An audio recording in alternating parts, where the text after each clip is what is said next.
Synth Network.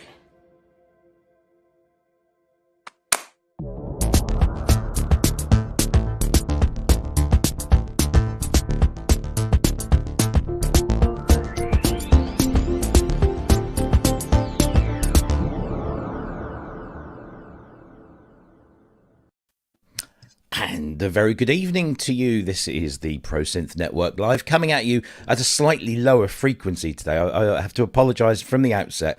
I've finally succumbed to this cold that's going around, and so I've been hacking and coughing and sniffing and all sorts of stuff. Luckily today it seems to be getting better, but unfortunately my voice is still a few semitones lower than normal. So some say that might be good, some say it might be bad, but I apologise in advance, and I should probably be sipping lots of orange squash for the next 2 hours.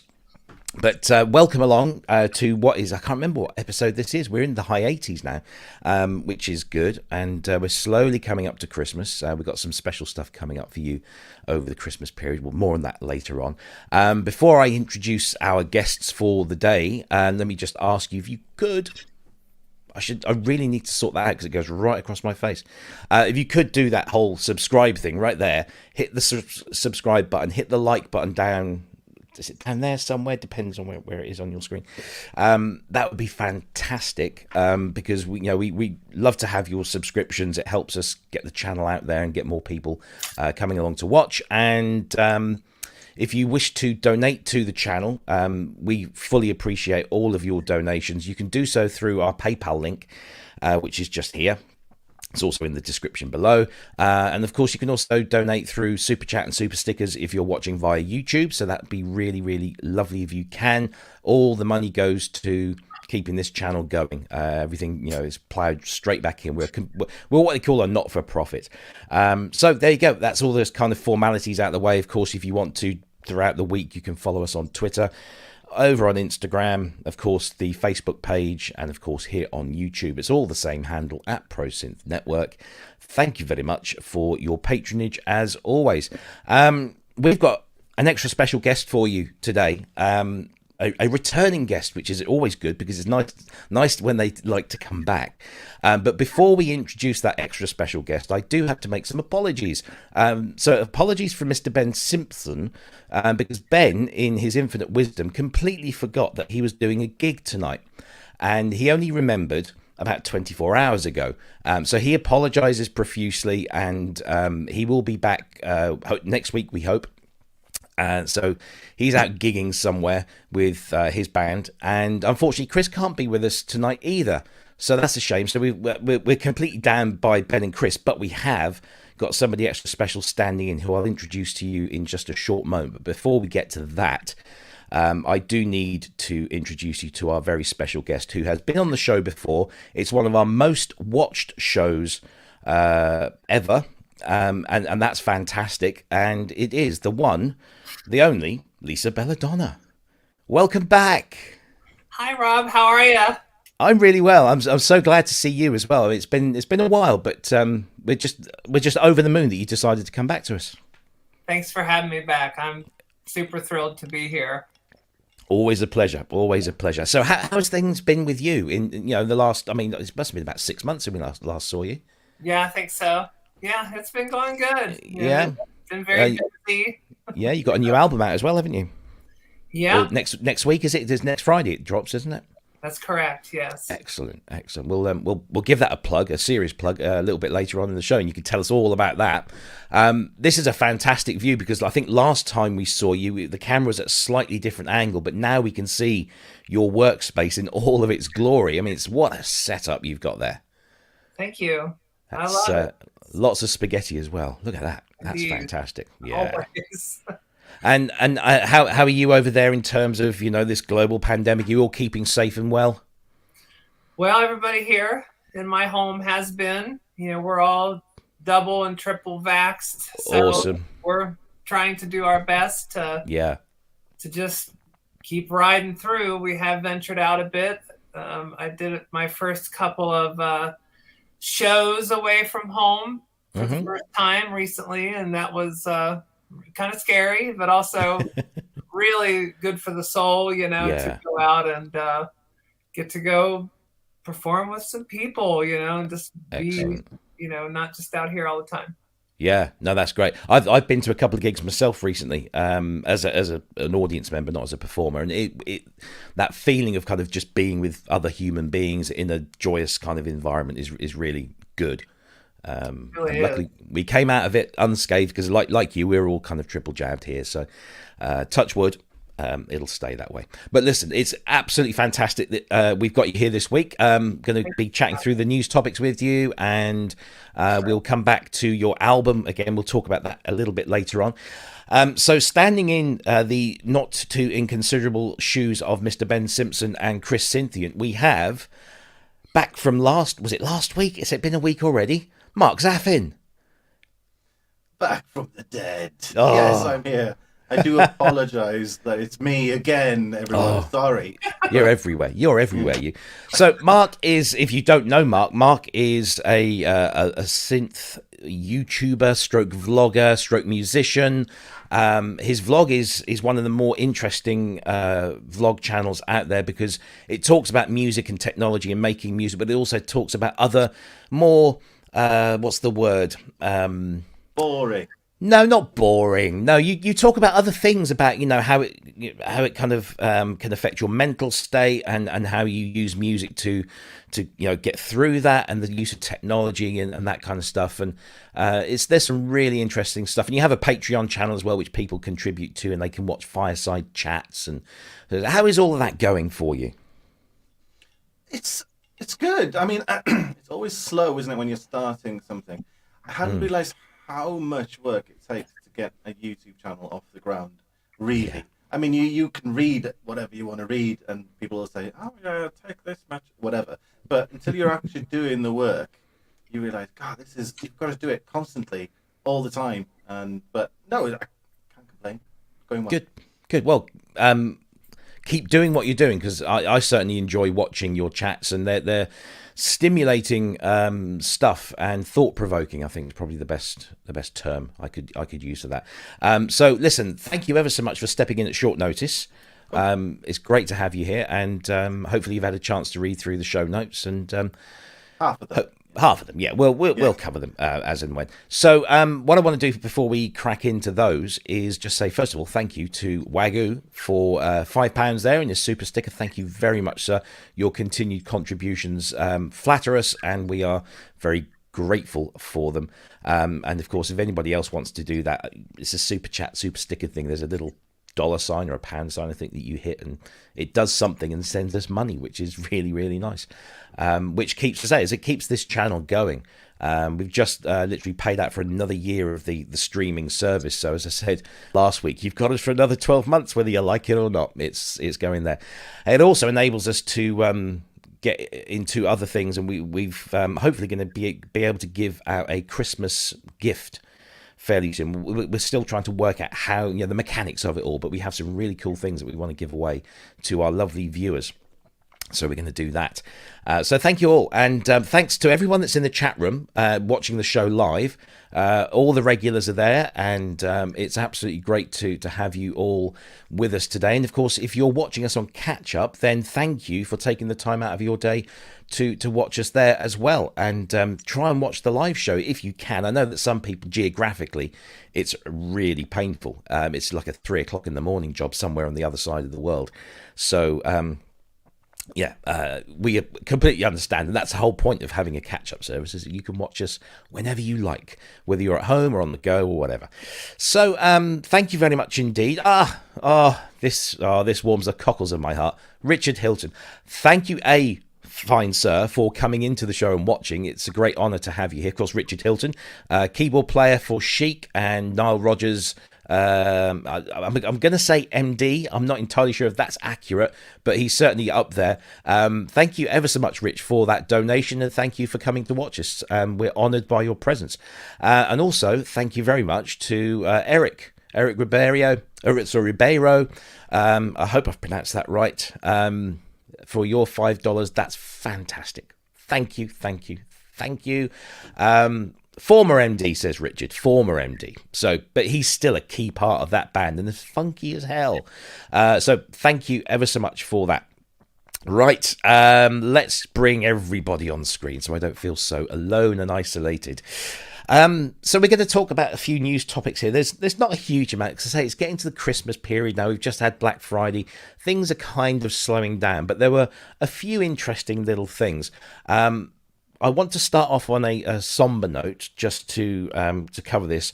So literally before we came on air, it was announced that Mike Nesmith from the Monkees has sadly passed away. And I guess certain people of a certain age, me included, would watch the Monkees like every Saturday morning on TV. I don't know.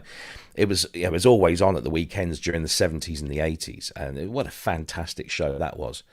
And it's just really sad to hear of one of your heroes, your legends, because Mike was like the quirky, funny one, wasn't he? Whereas, Davey was the cute one, Mickey was the slightly crazy one, Peter was the kind of very, matter-of-fact, staid one, and Mike was just that real cheeky, chappy kind of thing, and he was one of my favourites. So, any fond memories of the Monkees from you two? Mainly from listening to the album. My mother had the album, and yeah, we had this old, well, obviously it's old now, it was new at the time, but we had this Alba all-in-one stereo. Yes. With a plastic fascia, which was designed to look like it was separate, but it wasn't. Yes. It was all just this one I used thing. to sell them. It's your fault. But Rubbish I remember, things, I remember, I can vividly picture it now, putting the record on there, putting the needle on, and then just sitting on the floor, listening to the Monkees. Yeah. Daydream Believer was obviously a popular one, but I like things like Last Train to, where was it? Last Train to somewhere? Clarksville. That's the one. Yeah. I just loved the album. It was so accessible, Yes, it was. And they did some great songs that were just like, what was that song that I always thought? Oh gosh, the titles. It was a really weird title as well. But it was just it was almost kind of psychedelic in a way, and it just didn't sound like the kind of clean, quirky pop of the Monkees. It had a kind of a darker edge to it, and that always puzzled me as a young child. And then I couldn't, as I grew up, I kind of got it, and it was really good. Were you a Monkees fan, Lisa? Yeah, I love I'm Not Your Stepping Stone, and Last Train to Clarksville, and what is it? Are you thinking of the one song? I bet we are. I'm gonna. Is it the one that CSN did later, shortly after that? Yeah, it could have been. I just can't think of the title of it either for some reason. Yeah, it's oh no, it's gone. It's completely gone. I will. Head's a brilliant album. I mean, they were. Daydream Believer. I loved all their hits. My mother blasted them often. Yeah. Absolutely. I will look it up while we're on air, and I'll come back to it. It's a great song. So maybe somebody can tell us in the chat. Dina Perlman, love you. Thank you very much indeed for your contribution. That is fantastic. Love you lots. Thank you very much. Can I also say Adamski is in the chat room. We're going to get Adamski, Adam, what do you want to call him? We're going to get him on next year at some point, because he's designing these amazing analog synthesizers, and we want to talk to him more about that. But he's just popped in the chat room and mentioned that he's just been diagnosed with sleep apnea, and I just want to reach out to you, mate. I've had that, and I've been on CPAP now for probably over a decade. So if you want to hit me up at any point, if you have any questions, please do, and let me know. So Peter, thank you ever so much for your donation. That is fantastic. And of course, Kent Spong there is in the chat room. Thank you, Kent. Welcome. Thank you very much indeed for all your generous contributions. That is fantastic. Sadly, Mike Nesmith has passed. But I also want to bring up this one because certainly for the synth heads in the room, Steve Bronski of Bronski Beat sadly passed away the other day as well, which was really sad news because Bronski Beat was such a huge band in the sort of early mid 80s. I think 1984 is when they hit with the Age of Consent album, which was stunning. And they had this perfect kind of combination of great danceable synth pop coupled with really great politically charged lyrics. They were one of the first kind of really openly gay pop bands during the 1980s. And there was a big kind of watershed moment, sort of 83, 84. I think Frankie Goes to Hollywood, came along and they were out and proud, and the Bronski Beat were exactly the same. But they didn't kind of force it on, they didn't sort of force that agenda. The media kind of took that up, but they certainly weren't afraid of talking about all of that stuff in their song lyrics. And the whole album, The Age of Consent, was a fantastic piece, and it's a real big loss. I mean, I was listening to Why before we came on air, and it's such a massive dance track, and I remember just doing whatever I used to do when I danced, jiggled back in the day. It's just a monster track, it really is. You have to whack that one up loud. Bronski Beat fans amongst us here. Are you Zaff, were you a Bronski fan? Kind of, the 80s, it kind of passed me by on what was on the radio. Really? For some reason, I grew up, my mum was mad on Elvis Presley. So right. I grew up listening to Elvis a lot. Yeah. I mean, a lot. And I think when things like that were on the radio, because that's how we got things back then. I remember sitting on was it Sunday night? Yeah, Sunday night, listening to the charts with my little cassette recorder, ready to press record on the songs that I wanted to listen to, because that's how you got music back then. That was your Spotify. Yeah, that's it, yeah. But I have no recollection of ever recording Bronski Beat. No. Sorry, no. No. I do remember recording theme tunes a lot, like the A-Team. Well, any Mike Post stuff was recorded a lot. But other than that... That was good stuff. Yeah, don't know. Were Bronski Beat big in your world, Lisa? I don't know. Did they really make it over in America at the time? I'm not sure. Well, I mean, I'm not that familiar with them, but I loved a lot of the music from that era. Yeah. And I had a stepfather who had an extremely eclectic taste in the early turn of the 80s, and we're listening to the first Adam and the Ants album and XTC and 999 and the Kings and all that kind of stuff. Yeah, Kings of the Wild Frontier was a massive moment in my life. I remember hearing it and just like, I want to play the drums for the rest of my life. That's all I want to do. And then I got into the whole dressing up and the makeup and the things in my hair and the clothes. Oh man, I was so into Adam Ant for like 18 months, literally at the expense of everything else. Literally, I did not listen to anything else other than Adam and the Ants, because I just thought nothing could compare. Then I kind of grew up a little bit and started listening to lots more stuff. But yeah, Adam and the Ants, wow. On a slightly happier note, there's a couple of birthdays today. First of all, the great Larry Fast, who is a keyboard player extraordinaire, and his resume is just as long as that arm and that arm. It's huge. He's celebrating his birthday today, but also Mr. Kent Spong. It's his birthday today, so happy birthday, Kent. And I'm going to come and see you on Sunday, so I might bring a cake. It might be just a little cupcake. I don't know. I'll bring something. I'll bring something for you and Fiona. So I hope you've had a great day, Kent, and I hope you've been spoilt rotten, as if you're not already spoilt rotten by that wonderful lady of yours. Oh, blimey, thank you ever so much, Synth Addict. Hey all, great to see Lisa again. Her jams are legendary. Mega chops. Thank you from Andy over there in America, $10. Thank you very much indeed. And, of course, Mr. Andrew Brooks. Buy Kent a drink. There we go, £5. Well, I'm sure I'll buy him something. So thank you again for all of your donations. And there we go. So we've got something. We've got the obituary out of the way, and we've got the birthdays out of the way. Let's crack into some news.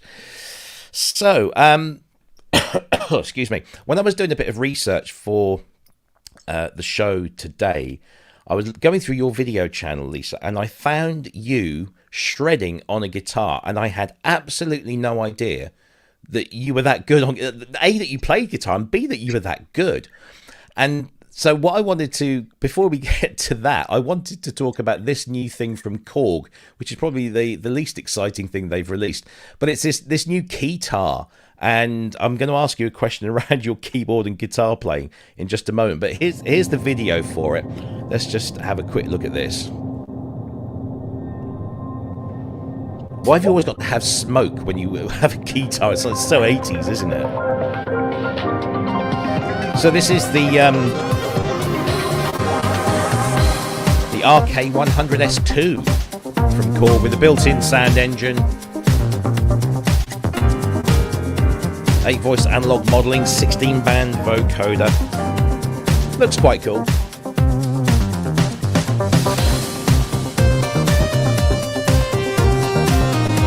And has all the prerequisite Keytar features. Nice and easy access sounds and ribbon sliders and all that kind of jazz. And a solid wood body.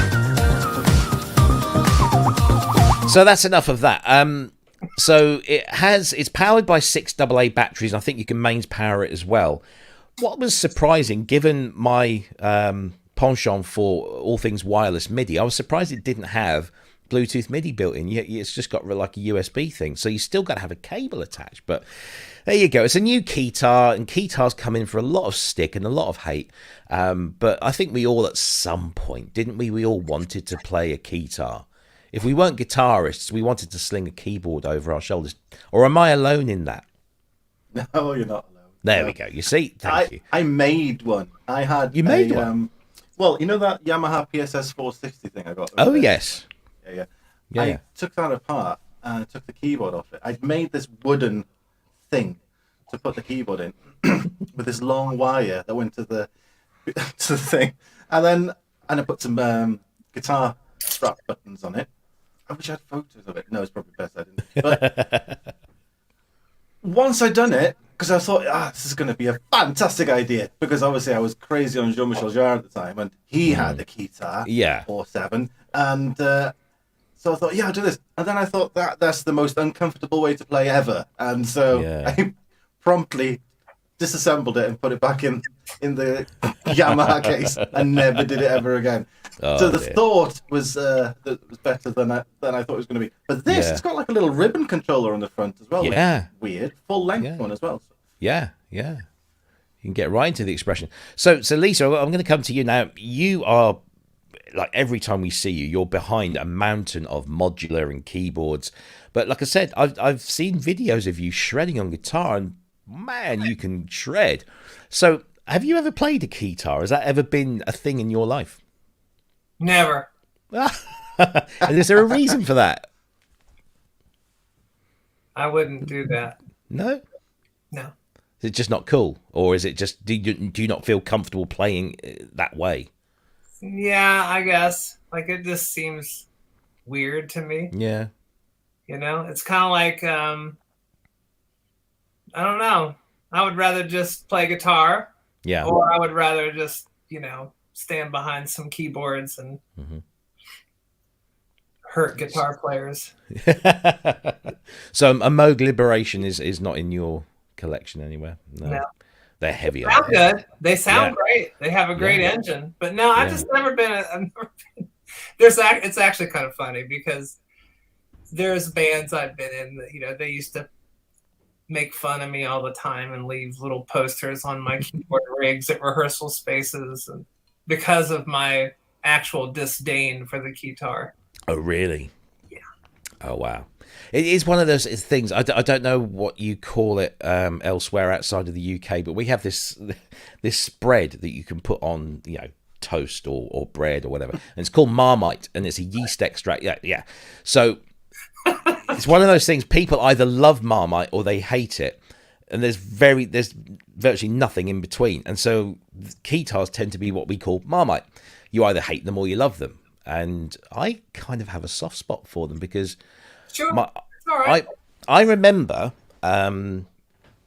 this must have been about 1982-ish, seeing an advert for the Roland SH-101, brand new. It was a big ad, and it was a kid with an SH-101 over his shoulder with his mod grip on, and he was about my age in this advert, and I thought, that's what I want to be. That's what I want. And it set off this lifelong obsession with the SH-101. Really, really wanted to get one. And then, was it 2 or 3 years ago, Behringer brought out the MS-101, and they were very kind. They sent me one to have a look at. And Simon Alexander, who's a friend of the show, said, I tell you what, I'll loan you my real SH-101, which happened to be a red one, which is quite rare, to match the red of the Behringer one. And I will not tell a lie, I set up a camera, and I did stand and took a picture of myself with the 101 over my shoulder, because that was the only time I've ever been able to do that. So it's a little... Your childhood dreams came true. Yeah, absolutely. It was slightly underwhelming, I have to say. But it's just... I always just thought that I couldn't play guitar. My fingers are too kind of short and stubby to play guitar. I could never get the hang of it. But I thought if I could put a keyboard around my neck and sort of prance around on the stage, that was quite liberating, I think. So... But anyway, the RK100S from Korg is available now from there. I didn't get a price of it, I'm afraid. But when you look at it up close, it's got this lovely wooden body to it. So it has a very classy look about it, even though it is a Keytar. Let me just see if I can bring that up on the screen. Here we go. So yeah, it's got this lovely kind of shaped wooden body that does look very, very nice. And as you say, it has this ribbon controller and on the grip, as well as the keyboard itself, which is really nice. Are they mini keys? They look they look like slim. Yeah, there's MIDI keys, I think they're called. They're sort of they're not full size, they're not mini, they're somewhere in between. But what is it with Keytar designers is they all looks like they have to make it look very 80s. Or is that just Keytars will always look 80s because that was their heyday? I don't know. Dr. Mike Metley in the chat room. Welcome, sir. Keytars rule. Fight me. There you go. You can't argue with the author of Synth Gems. Thank you ever so much for your donation as well in support of the Keytar fund, shall we say?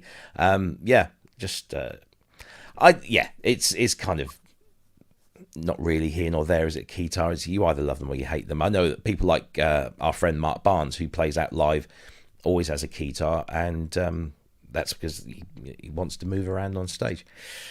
But more hassle than they're worth, probably. But there you go. That's the Korg RK100S. It's out available now from our friends at Korg. Let's do this next thing. So we live in a world... Oops, I've turned my camera off. That's not good. So we live in this world where we're pretty much recording into computers. Huge amount of time we're recording into computers. But there does seem to still be a market for hardware multi-track recorders, and Zoom clearly thinks so because they've launched the Zoom R20. Sorry, I've got this big thing there. There we go. The R20, which is this 16-track digital recorder, which kind of harks back to the days of the old Tascam Porter Studios and those kind of things. But of course, it's completely digital, and therefore it's super high quality, and it's got this lovely colourful screen up there as well. I don't know, is that a touch? Yeah, it is a touch screen with the kind of same kind of layouts as you'll find on most digital audio workstations. They've got the great Omar Hakim promoting it for them. But this is a lovely looking thing, and I don't know how big the market is for something like this. I've just bought a digital mixer, but I fully intend to record through that onto a computer. Is there a big market for these sort of things nowadays? How do you record, Lisa? Do you record to a DAW? I know you're a big tape fan as well, but what's your kind of preferred medium for recording? I use both a DAW and a tape machine typically, okay. But I like Zoom. I like standalone recorders, it's because I like to not have to look at the playback all the time. Sure. Yeah. It evokes a different commitment One of my albums called "Take My Hand, Come With Me" was recorded on a Zoom 16 track. Nice. So it was a live recording, so it really made it nice because I had the recorder there with the rest of the rig, so I mixed the concert on the Zoom recorder. Okay. And then it just recorded everything, 2496, and it was great. It turned out the converters are quite nice. Zoom are well known for they're well known for their hardware quality. I know Mark Doty still records on a Roland VS. I think it's the 880. I've got one there that I never use. But I couldn't get on with it. I prefer having everything on the nice big screen. I'm very visual, so I like to see that. But everyone's different. Mark, are you completely DAW based, or do you entertain stuff like this? I record all the audio into a DAW, but the thing about this is, well, a couple of things. I hate touchscreens. First of all, which is one of the reasons why I didn't send it. I sold the Quantum, and it's funny actually. If you look at that demo, you can see the screen is just covered in fingerprints. I hate that. Hate that. Anyway, so that.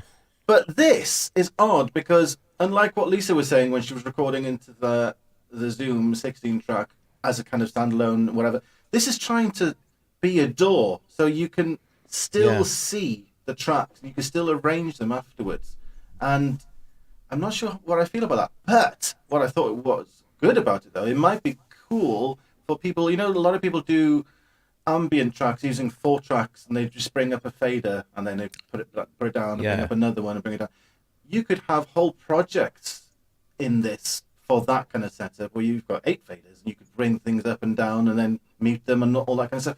That might be useful for a playback device, if nothing else, But I don't like the idea of working in a screen that big. It looks smaller than my phone screen. So, I'd rather not have the screen. I'd rather, if you're going to do a standalone recorder, make it act like a tape with just a record and play and a punch in, whatever.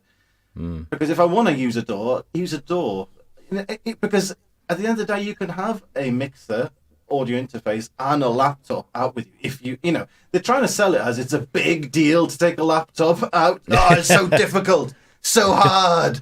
You need this with a tiny screen, and it's not at all. If you wanted to do what this is doing, i.e. act like a DAW, you could take a laptop and maybe a 8 or 16 channel audio interface, and you've got it sorted. It doesn't take a lot of effort. So I'd rather it wasn't there, that screen, personally. But maybe for playback might be a good idea for performance.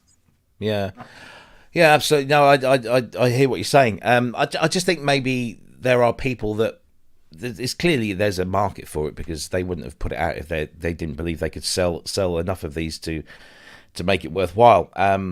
It also has Bluetooth with it as well, so you can wirelessly control it. I'm not going to say the word, but you know what I mean. And there's also you can have. So let me just bring this up on the screen. It's got a synth engine as well. Yeah, and it's also it's accessible for the visually impaired as well. And there's an app, and the app talks to you. And we have a couple of members in the Facebook group who have visual impairments of different degrees, and they're always saying that that there's not a huge amount of stuff that really caters for the visually impaired. And so this is fantastic that if you've got a mobile device that can talk to you and tell you what's going on, then that's got to be good. But yeah, I mean, it's portable, it's versatile. Comes with Cubase. So funnily, it comes with Cubase LE software as well. So I guess there must be some sort of export feature that once you've kind of got it in the box, you can then shove it out to a DAW for doing other things that you can't do in the Zoom. But I mean, there's clearly a market for this stuff, and whether you're just having a small project studio, whether you're a small band trying to record your first demo. I mean, we always just used the Porter Studio on a 4-track on an audio cassette, which sounded rubbish after about 3 or 4 takes. But this is the modern world. This is the modern version of it, I guess. It's an interesting interesting piece of gear, shall we say. But that's out now, the Zoom R20. Rachel. Sorry? So there's Rachel Z in there. Oh. I love her. She's great. There we go. Yeah, they've got some really cool people plugging it as well. So, I mean, Omar Hakim is an absolute legend too. But yeah, clearly some weight behind it. But Zoom, Zoom are fantastically well known for their mine's a Tascam. I wasn't sure whether mine was a Zoom or not. But yeah, again, Tascam, huge in that kind of marketplace as well. So yeah, the Zoom R20 out now. Go and have a look if that's a very good question, because I haven't got this. Let me Google that for you. Zoom, what was it? R20. Not very well prepared today. It is. So in the UK, the list price is £399 pounds. So I guess that's probably $450 to $500 US. That's cheap. Which is pretty competitive for a 16-track digital recorder with a touchscreen interface and all that kind of connectivity. That's not bad. Well done, Zoom. There you go. So Zoom R20 available now, $399 in the UK. Big synth news this week, I guess, has to go to Arturia, because they have finally released version 2 of the Polybrute operating system, which has brought a wealth of wonderful new features. Let's see if I'll just get my notifications off there. Let's have a quick look at the introductory video, because it's there's some really cool stuff in here.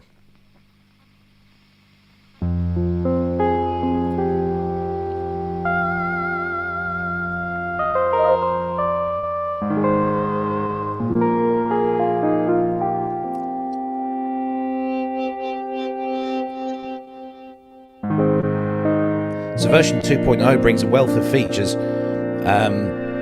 including new EQ settings. A new ensemble effect is in there as well. A whole bunch of enhancements and some bug fixes in there too. And I have to admit, hands up, this has been one of my most favourite synths ever.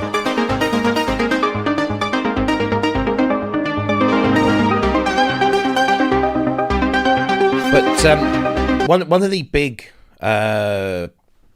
new things in here is duophonic aftertouch. I'd never heard of duophonic aftertouch. It was monophonic or channel and polyphonic, but they've got duophonic aftertouch, and that was really interesting. So as soon as it came out, I uploaded it onto mine. Was like exploring what it does, and it basically uses the last note tracking on the keyboard. So if you hold down a chord, say a 3-note chord with your left hand, and with your right hand you start playing something, they're the last notes that you're playing, and then if you push down, aftertouch only applies to the last notes that you've been playing.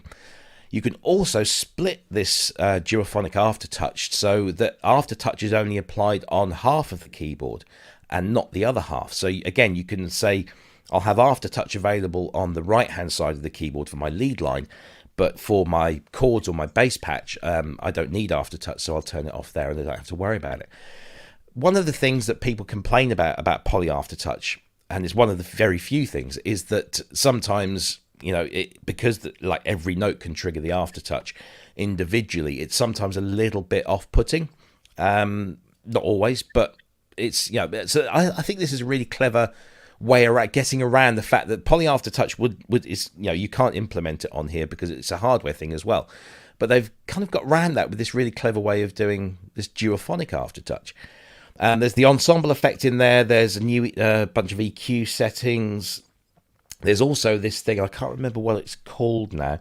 Let's get the web page here. Excuse me.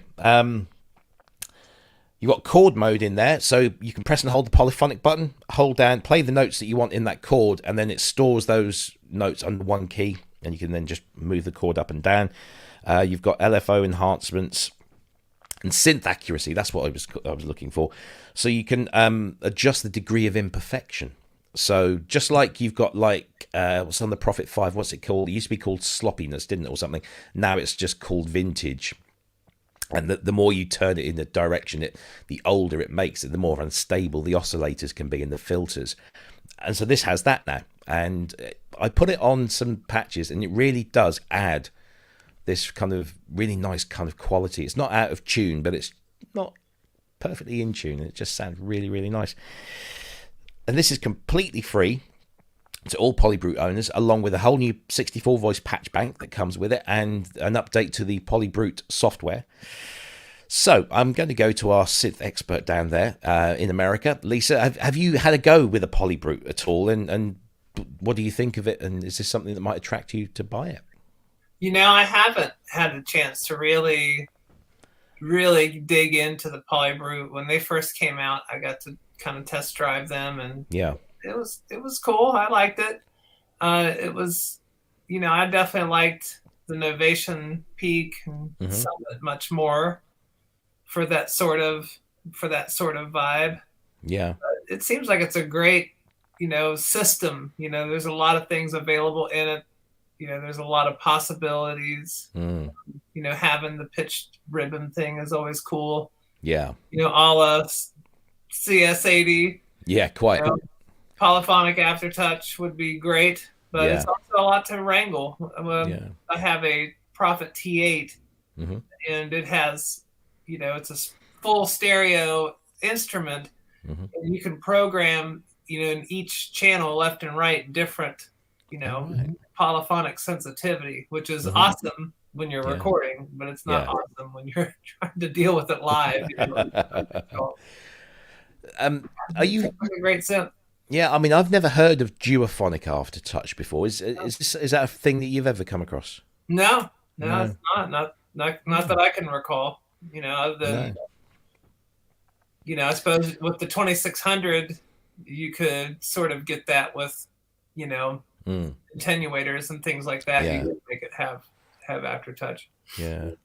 No, I have to say I was so excited when this dropped yesterday, because I wasn't fully aware that it was coming. I knew they were working on something, I wasn't aware when it was coming. And I scrambled to get this in my machine without, sort of doing that whole thing of it. Let's just wait for other people to test it first to see if it's okay. But luckily, it's been absolutely fantastic. And some of I've got it switched on at the moment. I was going to try and get up and maybe demonstrate it, but then it just it gets all messy. But it is a really, really cool synthesizer. I've absolutely loved it since I've got it, and I think it's going to be one of those synths that you'll have to prize from my cold, dead hands, along with my Prophecy.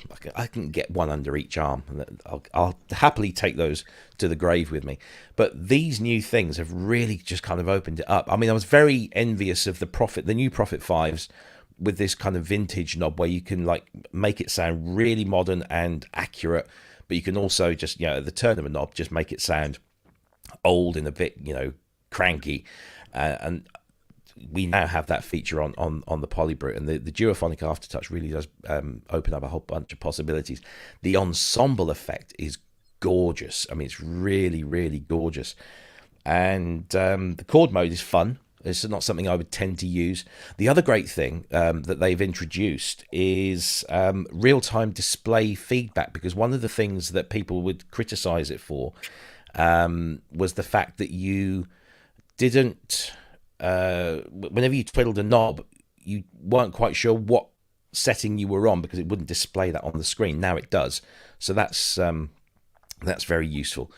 So you can go and download this from the Arturia website, firmware version 2.0, completely free for all Polybrute users. And there's an update to the application itself as well, the Polybrute Connect application, which is the librarian and the on-screen editor. That's all available. Mark, are you a poly analog guy? Well, first of all, may I please apologise for being on the wrong microphone all of this time? Were you really? Yeah, because I was on that microphone over there, and I should have been on this microphone over here. How unprofessional! Your video's frozen, by the way. I don't know if that's an indication of. It is cold here. Yeah. But, am I a poly synth kind of guy? Yeah, I love poly synths. I'm not sure how. In the application of this duophonic aftertouch thing, I'm not sure how useful it is, because you've always been able to, well, on certain synths anyway, you've been able to split the keyboard so you could have aftertouch only on one side anyway, and just apply it there.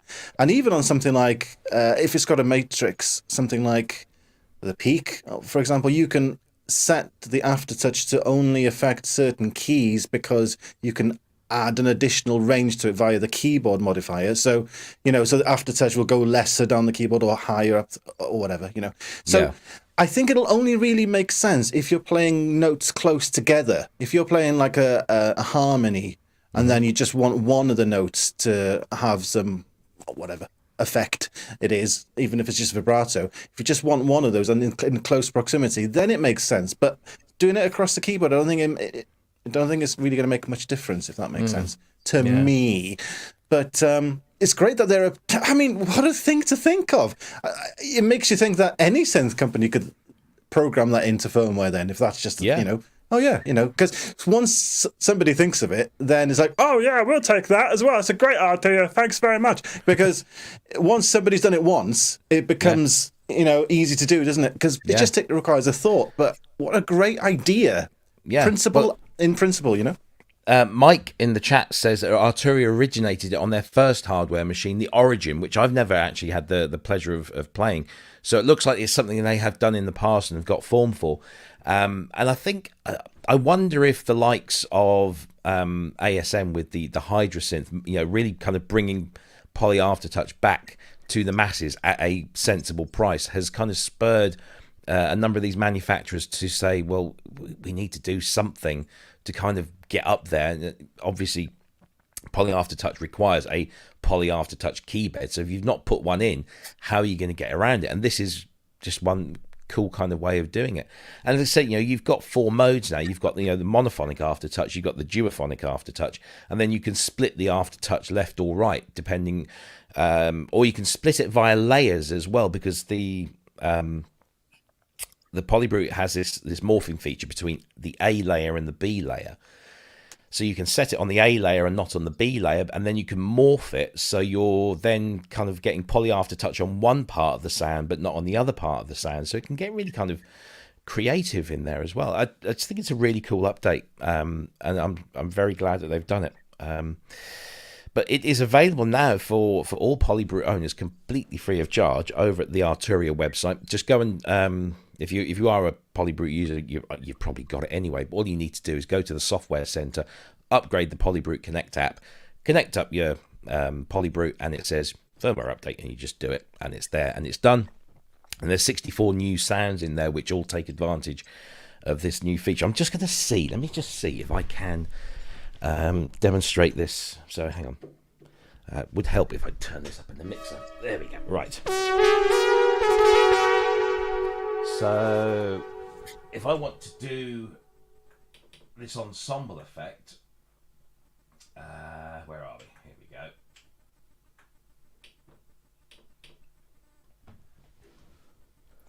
So the regular sound is this, and then as I whack up the ensemble.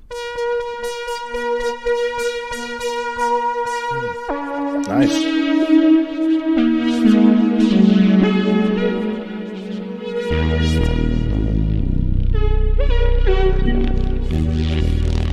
It's just, I mean, it's just that one. I love something that with just one single effect, you get a whole kind of different tone, and then you can then add in stereo spread and just make it even bigger and even more so.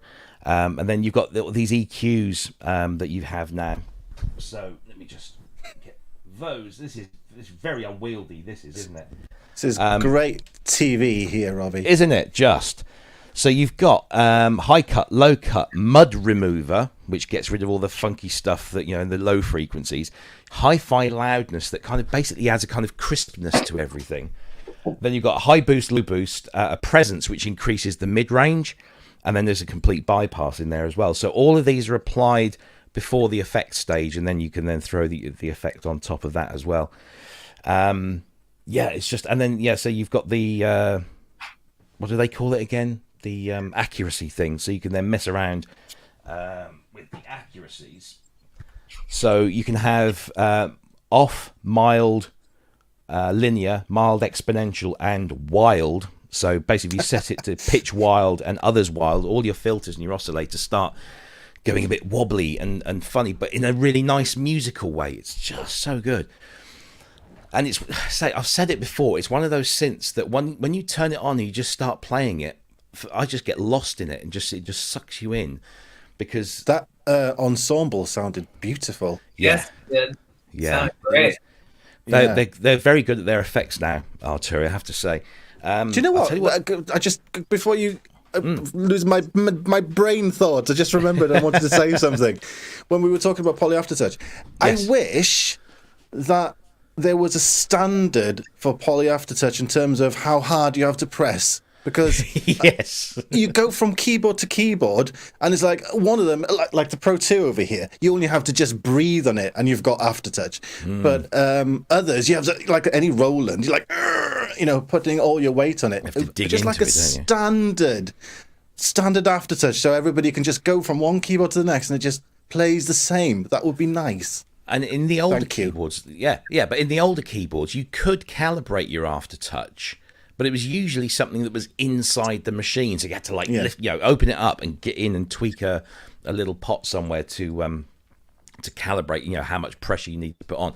Obviously, nowadays with digitally controlled synths, that should be a no-brainer. It should be really easy to do. But yeah, Polybrute, what a great machine! Go out and buy one. They're really good. Alex Ball has just been sent one, I think, or bought one. I don't know. He's acquired one. Which is very interesting, because he did that video, didn't he, the other week of the top 5 polysynths you should buy. And at the very beginning he said, I haven't got a Polybrute, so don't start typing anything in the comments. And then literally a week later he gets one. So I'm really looking forward to what he does and finds with that. Next time you need to say, I don't have $1 million. Yes, and then $1 million will land on his doorstep. Yes, but he's worth it. He's worth every penny. He sure is. He's great. Yeah. I love Alex. Yeah, Alex is great. We had him on the show some while back, and we must get him on again soon. But he's doing some fantastic content, really is. I mean, I think our friend Ken Pierce, I don't know if he's in the chat, I haven't seen him pop up, but he made this comment the other day. Only Alex Ball can make a video comparing 5 of the current polysynths, and nobody has anything bad to say about it. They all kind of agree with everything that he said. He has this magic touch. He's so nice that nobody could be mad at him. So it's a very interesting quality. Very interesting quality. There we go. So, Arturia Polybrute 2.0 is available now at arturia.com. If you haven't tried the Arturia, I thoroughly recommend it. Right, okay. Let's see, what else have we got news-wise? Quick one here, really.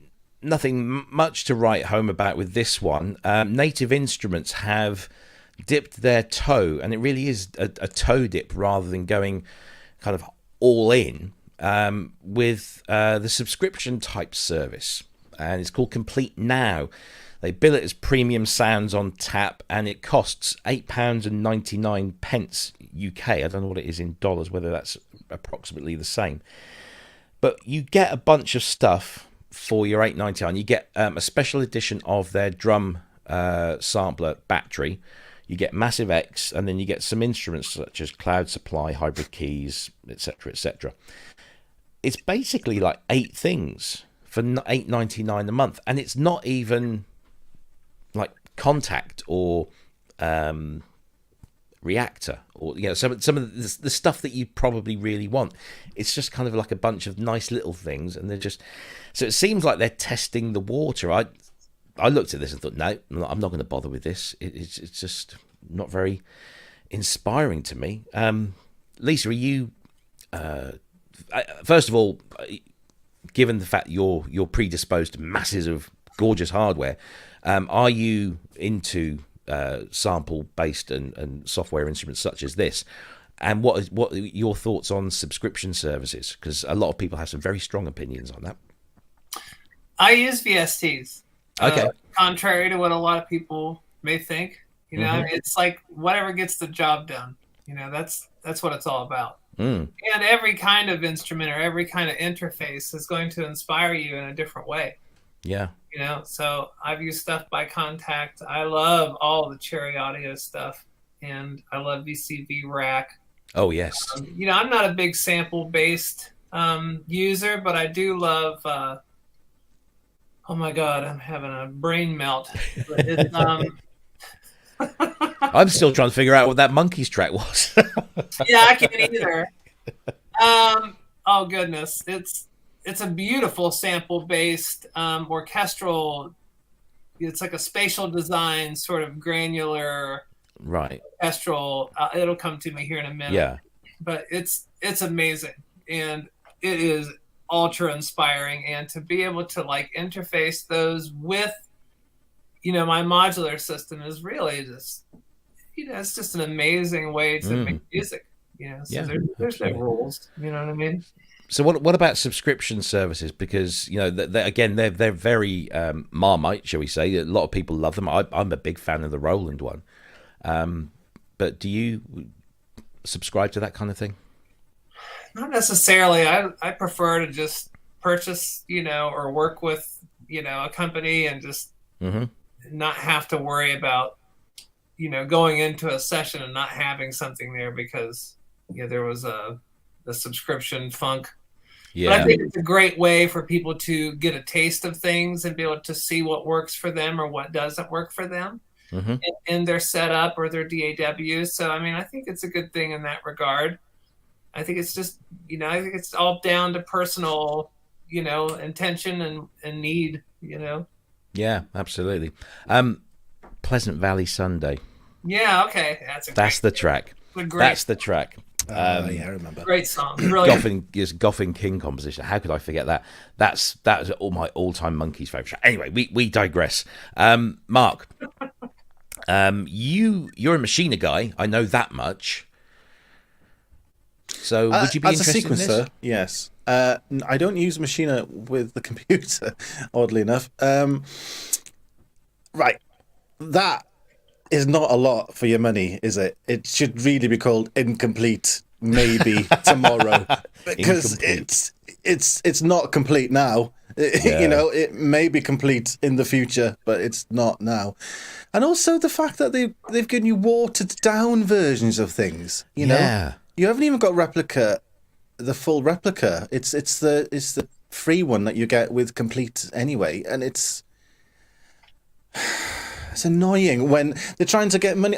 Right, I'll say I hate subscription models. I think they're the thing of the devil. But what Lisa said, as in terms of trying things out, that is a good thing because I did do that with Slate Digital once. They had an offer where you could download all of their things for, I think it was $9.99 a month, and you had all of their plugins.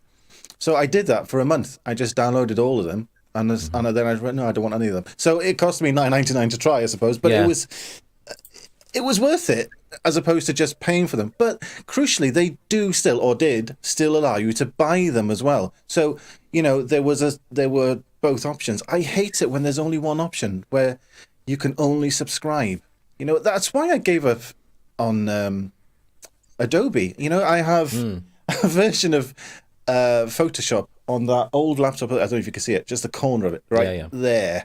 I've got an old 2010 MacBook Pro there that just runs Photoshop. That's all it does because it's a standalone. Because I will not pay for Adobe Cloud. No, because it's just money all the time. It's just going out. It's going out all the time, and they all add up. It's all very well to say, oh, it's only $8.99. It's only $8.99. You get all this great stuff, but it's only $8.99. Great, but then you've got something like Rolling Cloud. Okay, that's £20. Okay, all of a sudden you're up to 30, and all and then you have to ask yourself, how many of these things am I actually using?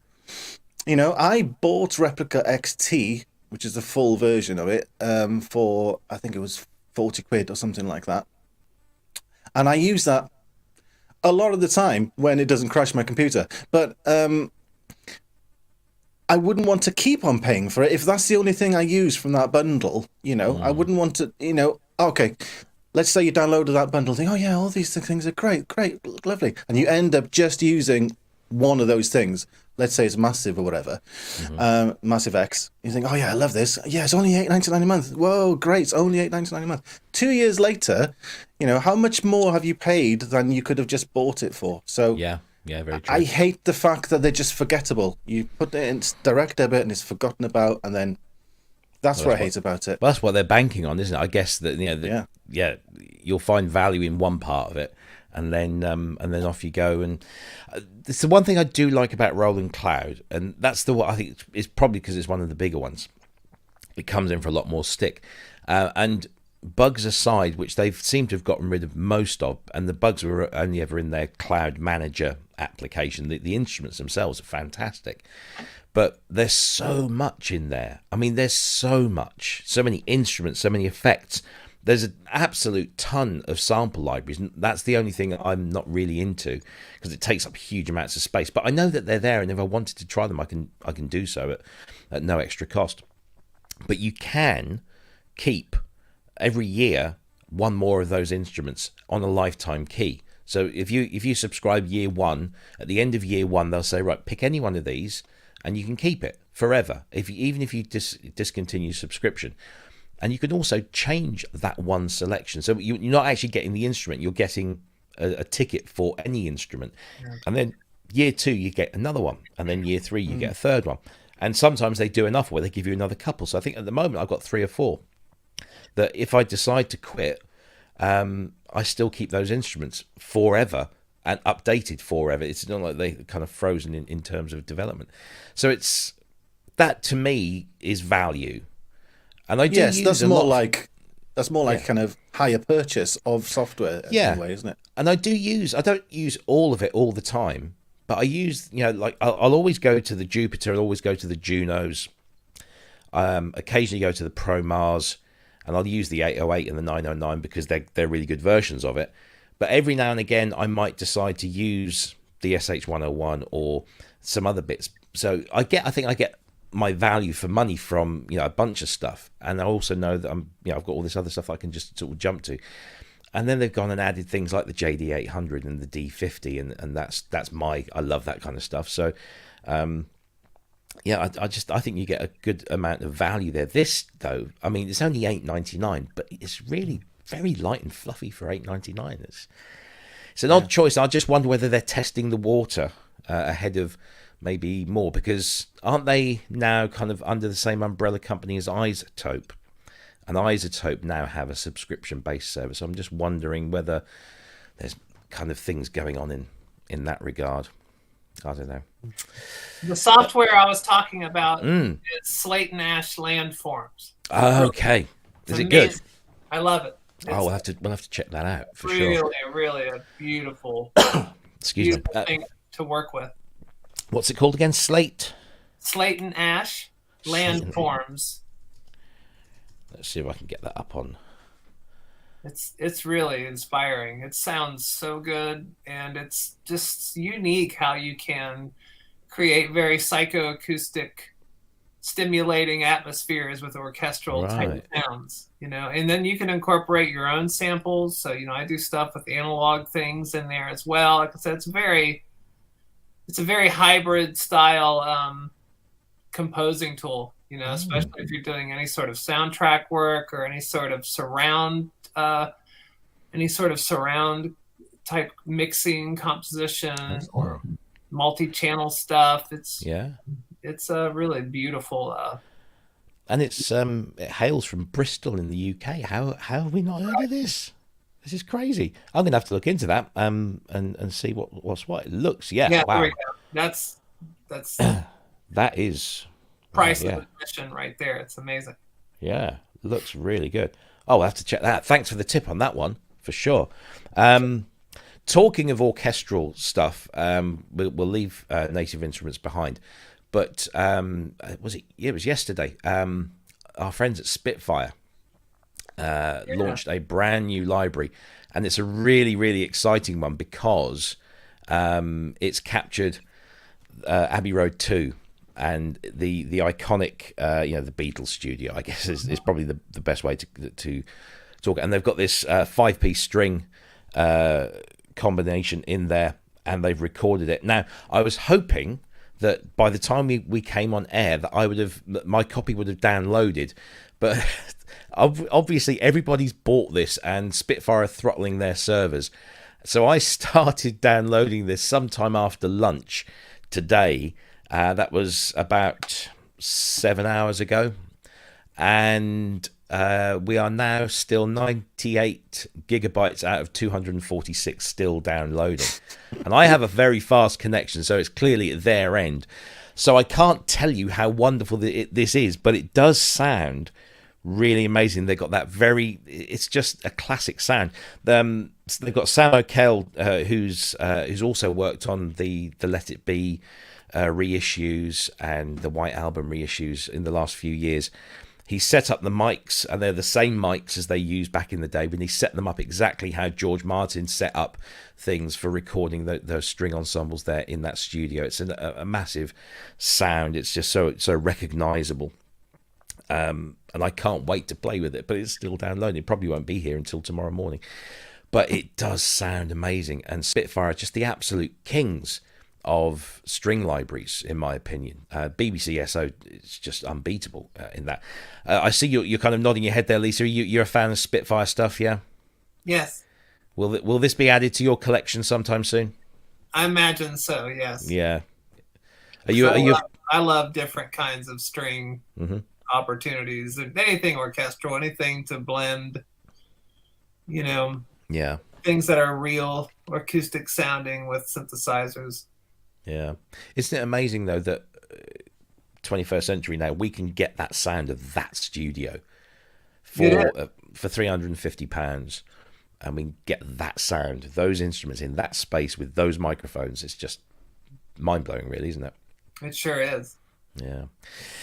So, the Abbey Road 2 Iconic Strings is available now for... There are two versions. I wasn't aware of this until I got my copy today. So you've got the basic version, the core version, which is Spitfire speak, for $199, and then you can have the pro version for $349. I say, because I still haven't managed to download it, I haven't explored it too much, so I can't tell you what the big differences are. I just imagine there's probably loads more mic setups, because that's how the BBC SO version worked, was that the pro version had like all of the mic positions, and the core versions and the Discover versions had less of them. So I guess it's just a whole bunch of extra settings. But I guess if you can spring £200 for the core, you can spring another £150 for the pro if that's what you want. But it is recorded in that magical room, which, obviously is the home of the Beatles for a significant part of their career. And then, of course, Floyd, Oasis, Adele, Radiohead, so many more massive names in there. Mark, I've never heard any stuff from you that uses orchestral strings, but are you a fan? Oh, I love strings. Yeah, well, definitely my first love were, the orchestra. Definitely. There's something about organic strings and that's the thing that's hard to replicate in synthesis, is the fact that you've got lots of different players playing. For example, not in kind of single instruments, obviously, but when you're playing in an orchestra, let's say you've got 16 violins, and each one of those is a different person. It's not like layering it up 16 times and slightly changing it. They're each different people with different sounding kind of bows and violins, and they're all playing slightly different phrases. They're trying to play the same thing, but it gives this beautiful lushness, doesn't it? Which is what drew me to synthesizers in the first place, because you can get that kind of sound from a synth just with a couple of saws and some chorus quite easily, but it's not quite the same. But strings, love them. I just love listening to orchestral stuff. Love it.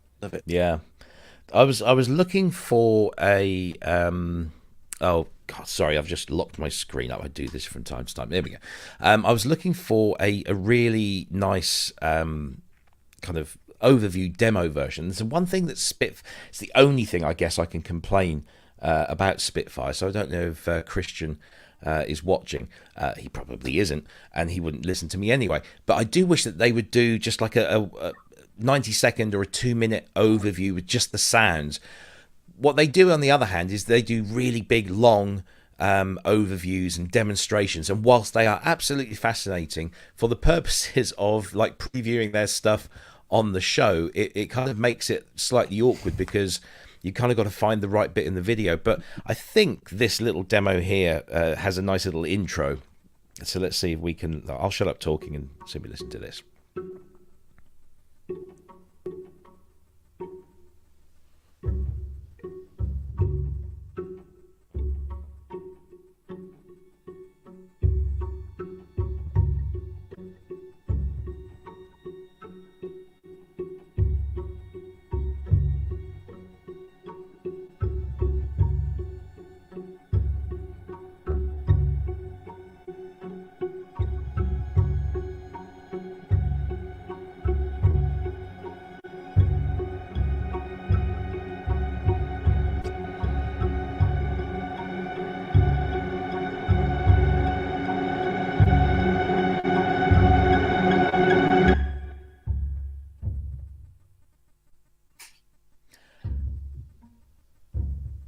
That's about, I think, all we can get. I mean, yes, if you watch the rest of the video, you'll get a really good idea of what's going on there.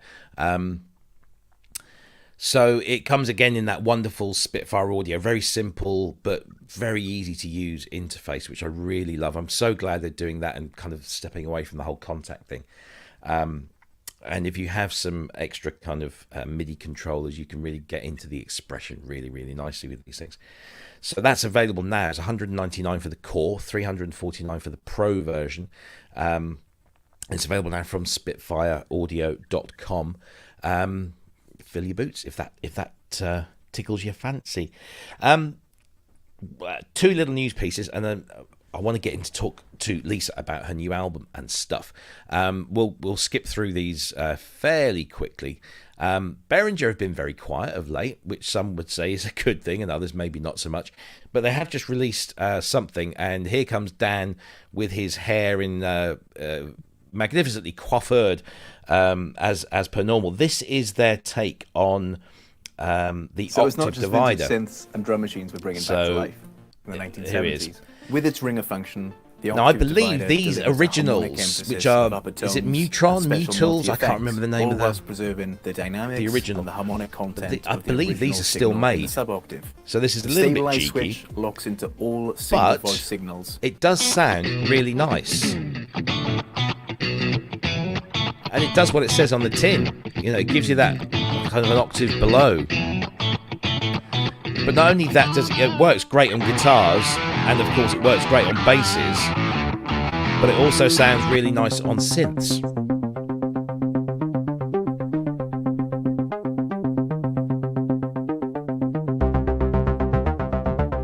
It really does give it a boost, a beef, I guess. But yeah, a nice little package from Behringer, the Octave Divider. Is this something you would add to your sound, Lisa? I recently just bought the Electro Harmonics Intelligent harmony machine, and it's excellent. It really is great for synthesizer and guitar and pretty much anything you put into it. So whether it's just an octave or whether you want to do specific scales, or it also just has a sort of great stereo image sort of setting. It's phenomenal. I love it, but I haven't tried. An octave divider. I have enough octave dividers in here. Do you use a lot of like guitar pedals with your work? Not necessarily. I use a few select things. I love the universal audio pedals a lot. Oh yes, yeah. I have some vintage stuff that I have. The old phase shifters and things like that. Some of the Moog pedals. I love the Mooger Fogers. Earthquaker, Avalanche Run is always in there. And some of the New Neighbor. Speaking of great choruses for synthesizers, I would recommend the New Neighbor Tri-Chorus. It's just excellent on a synthesizer. Yeah, cool.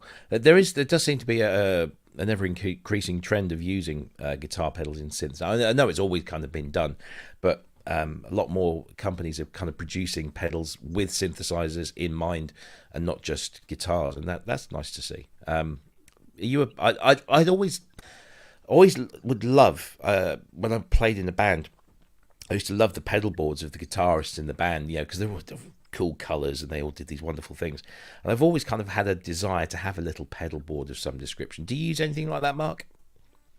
I've got a GC5, a Boss GC5, which I've had for years, but I just use it on guitar. Right.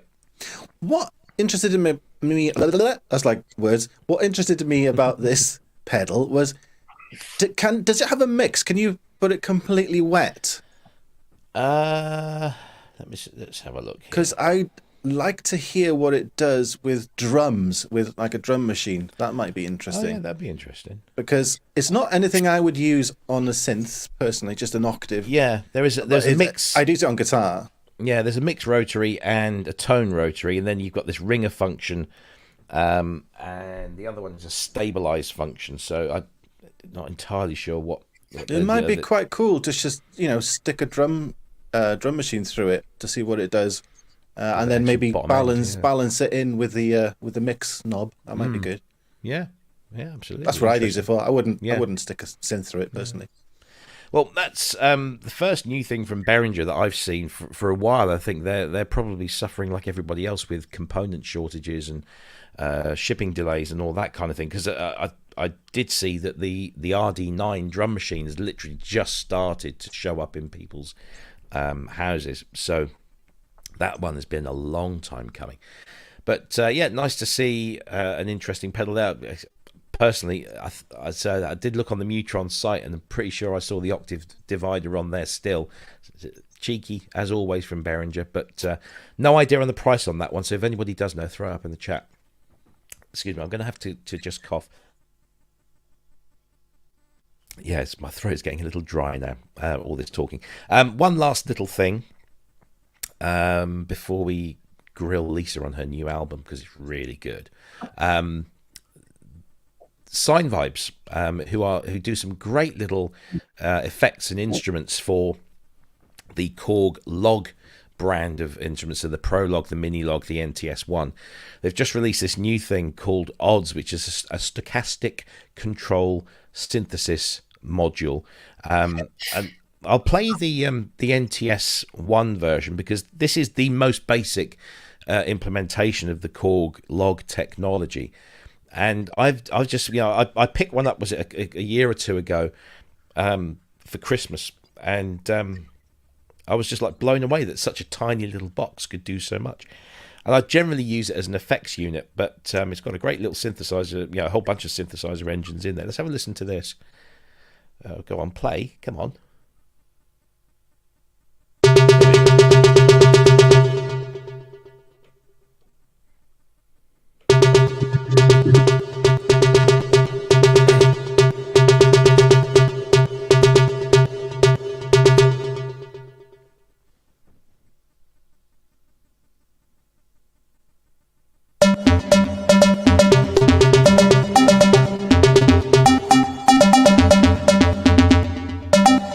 So it basically gives you, it's a dual oscillator engine with virtual analog FM, phase distortion, wave shaping, ring modulation, cross modulation, bit reduction, and 80 variations within all of that as well.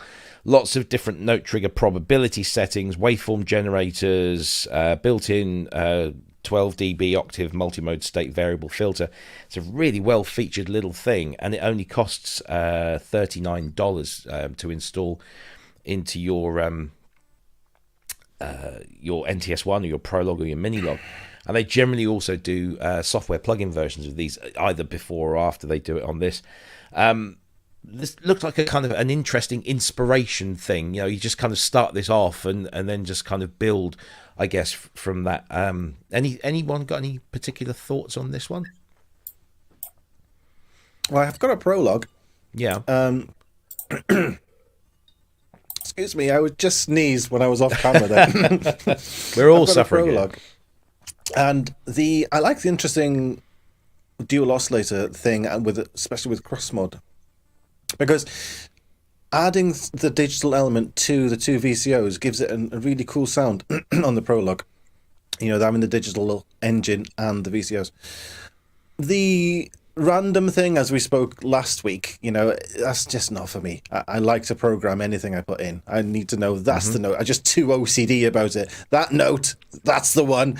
I can't let it do whatever it wants to do. I have to be in control, I suppose. But it sounds great. It sounds really good. Lisa, you strike me as the sort of person that would love this kind of random generation, something you can build upon. Would I be wide of the mark there? Or? Oh yeah. I like to incorporate all sorts of different elements into whatever kind of synthesis I'm getting into, and definitely love the sort of random control voltage as long as I can attenuate it. Kind of like I'm also a control freak, but I get inspired by things that happen organically from the synthesizers. Its engine, if you will. Yeah. Cool. Well, that's Sinevibes Odds. It's available from sinevibes.com. It's $39, and it's available now for all the Korg log instruments. Right, let's get into the main reason why we're here tonight. Lisa Bella Donna, according to her website, composer, modular synthesis, clinician, and sound designer, and many, many other things besides. You have, coming out in 1 week's time, a brand new album called Appalachian Wilderness, which I guess has been inspired by where you live, because you live in that area of America.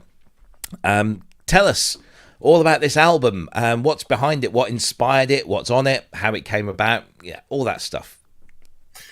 Well, it's actually some recordings that I did a few years ago, and it was going to come out a few years ago on vinyl, but it didn't work out with the label that took an initial interest in it. But they're pieces that I wrote quite some time ago, and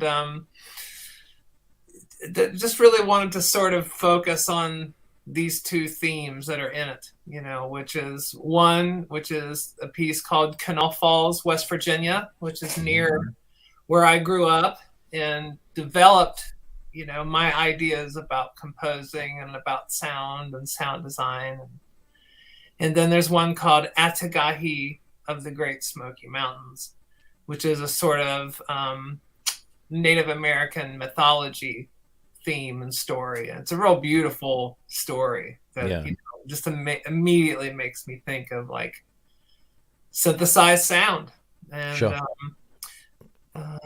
there are some interesting anecdotes where I believe it's the first part of Atagahi I recorded in 1996. Wow. And just ran across, I was doing a bunch of tape transfers one time, and I found this just beautiful intro that I had recorded, never used it. And so I decided to, open it up and kind of remix it. And because of just kind of listening to this intro, it took me off into these beautiful landscapes of, synthesized, sequences and things like that. Yeah.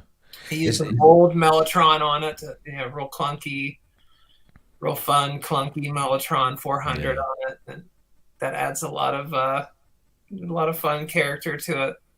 Is that something you frequently find, that you rediscover stuff that you did, say, 20 years ago, and you haven't heard it in such a long time that it's almost new, and you kind of get a new kind of energy from it? Not often. Usually I listen to something that long ago, I'm like, oh, God, put it back. But, there is something to be said about when you just sit down with those instruments that stick around, that you love, that you fell in love with. There's something about those first couple of times that you ever record with them that just, it brings something out of the muse, and I think that's important to any composer, to any creative person, to just sort of be in tune with that and not always veer to the side of critical thinking about, this is good or bad, but how does it make you feel when you hear it back? Just as, you know, what kind of memory does it, maybe it evokes, if it's, you know, things like that. So yeah, I mean, the album's called Appalachian Wilderness, and I, you know, anybody that follows you on social media, whether it's Instagram or stuff, some amazing pictures that you post of, you know, these wonderful red leaf trees that, you know, obviously this time of year that's going to be really abundant. Do you take huge amounts of inspiration from your environment where you are, you know, the natural world? Is that a really inspiring thing for you? Oh yeah, it's everything.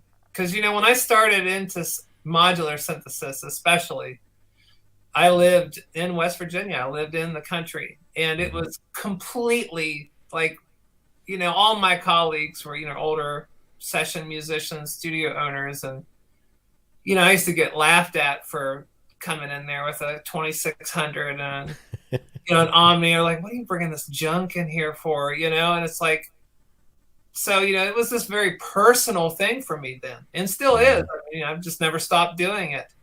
So it's kind of full circle. You know, I did so many different kinds of music, so many different things along my journey, but all the while I've been building this entourage, and this is just how I love to compose. And I feel living out here is so close to the source of my own muse. Sure. You know, it's very personal.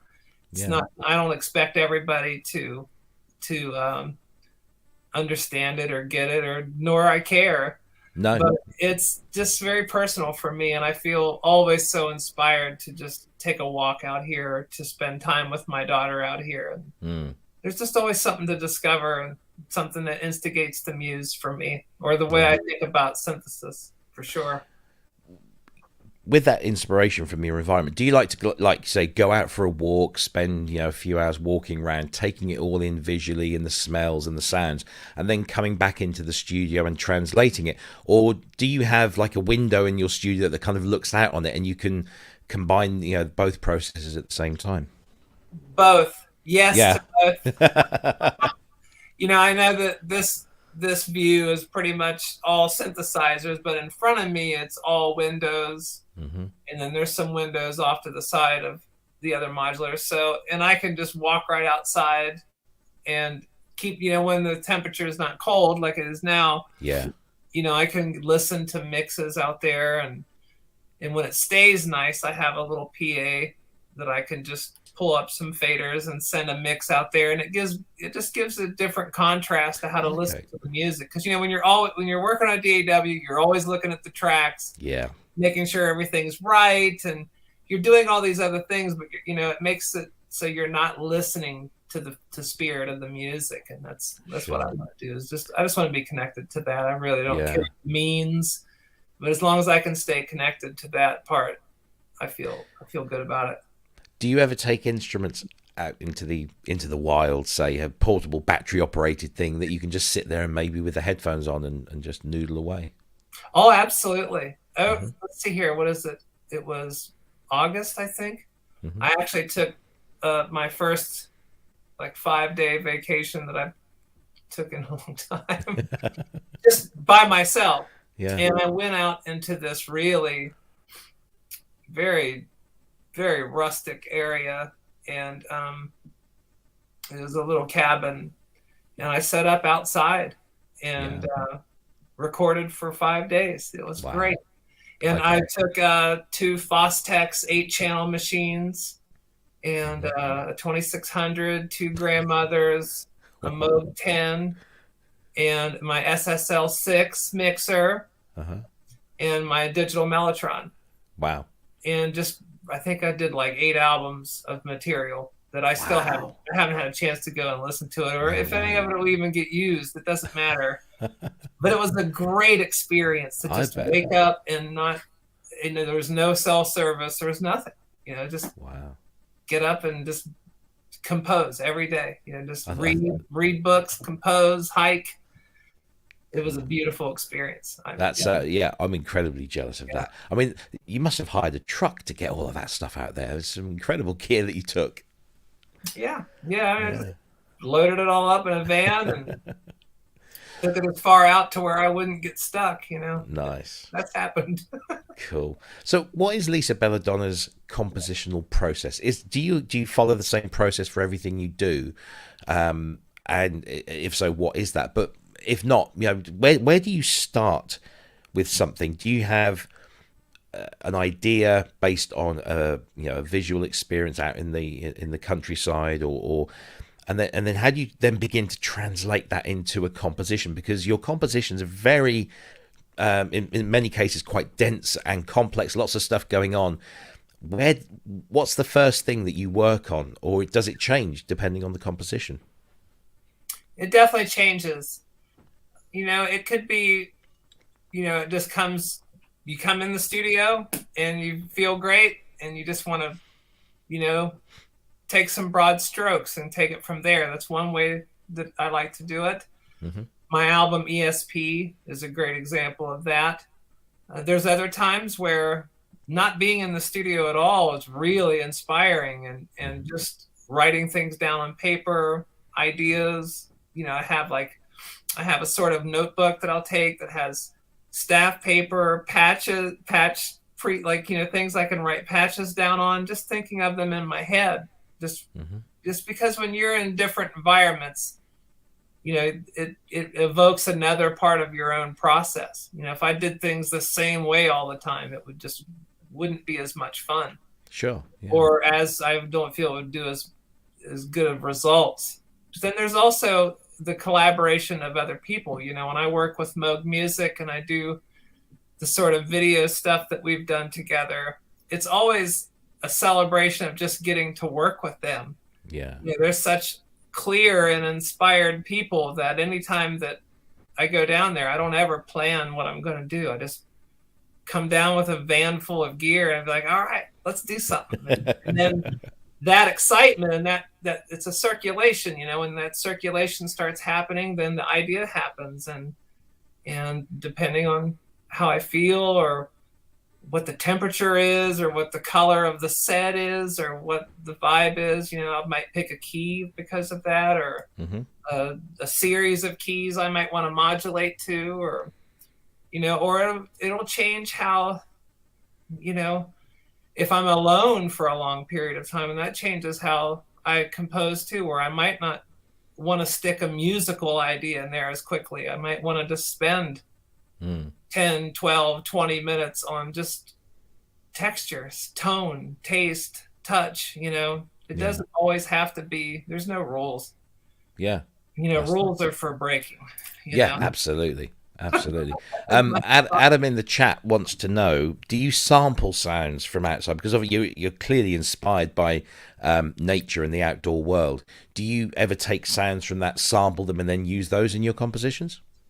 Oh, yeah, both. I love to sample them and use them in the recordings. The World She Wanted has a lot of that in there. And I also like to try to recreate them on the modulars. You know, that's a big part of my personal passion, is to sort of use modular synthesis to create what feels like a personal wilderness, you know, an impression of an experience that I might have. You know, you spend 3 or 4 days out in the woods with nothing, you know, it really changes how you hear everything. And it makes you think about your own ideas of sound and your spiritual place with it, or your musical place with it, you know, whichever place you might come from. Yeah. Do you take a field recorder or a small digital recorder out with you all the time? I do. Oh yeah. Because you hear some crazy shit out here at night, especially. I'm so sorry.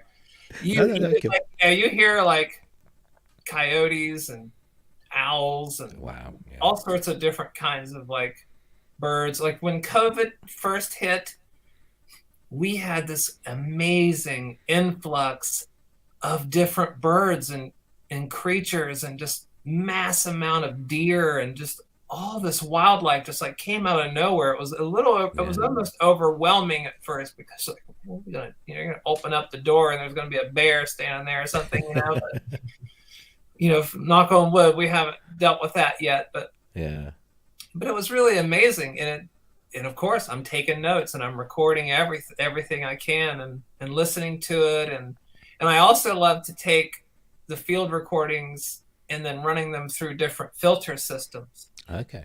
You know, if you have a 4-channel recording, because I like to do that, where I'll take 4 different microphones and, you know, I've got like 100-foot cable where I can really go get different sort of phase positions of wherever I'm standing, you know, and then take that and then run them through different filter systems, different, just find the little artifact that I want and blend it into the sound. Anything to sort of hopefully instigate a participating listener. You know, my music is definitely, you know, it's a participating thing with the listener. You either are into it or you're not, you know. It's when you mentioned the Slate and Ash landforms, you talked about spatial stuff, and that kind of just brings me to my next question is, again, with your inspiration from the outdoor world, do you record in spatial ways like binaural, or have you explored 5.1 or you know, Dolby Atmos? Is that something that you do or want to do more of, given the fact that Apple are now really pushing it? Oh yeah, I would love to work in Atmos much more, and my mastering engineer is a registered or whatever licensed Atmos guy. So you know, when the next album comes and I have more time to sort of get things prepared for that, we're going to definitely implement that technology. Cool. And I can't wait, because that's a big part of what thrills me about being a recording artist, is to see how far I can. Because, you know, again, a lot of my albums are very long songs, they're complex. It's a lot of things that most people complain about. But I try to make it something where the music flows so smoothly that, you know, it's over before you know it, you know, and that's that's what it's all about. Cool. What is rocking Lisa Belladonna's world in terms of instruments these days? Is there anything that's new in your studio that's really, you know, got you going, you know? Oh man. Lots of stuff. We have time. Okay. Well, one of the things I wanted to bring up, since we were talking about effects, is I ordered a couple of frequency centrals, status leaks. I think that's what it's called.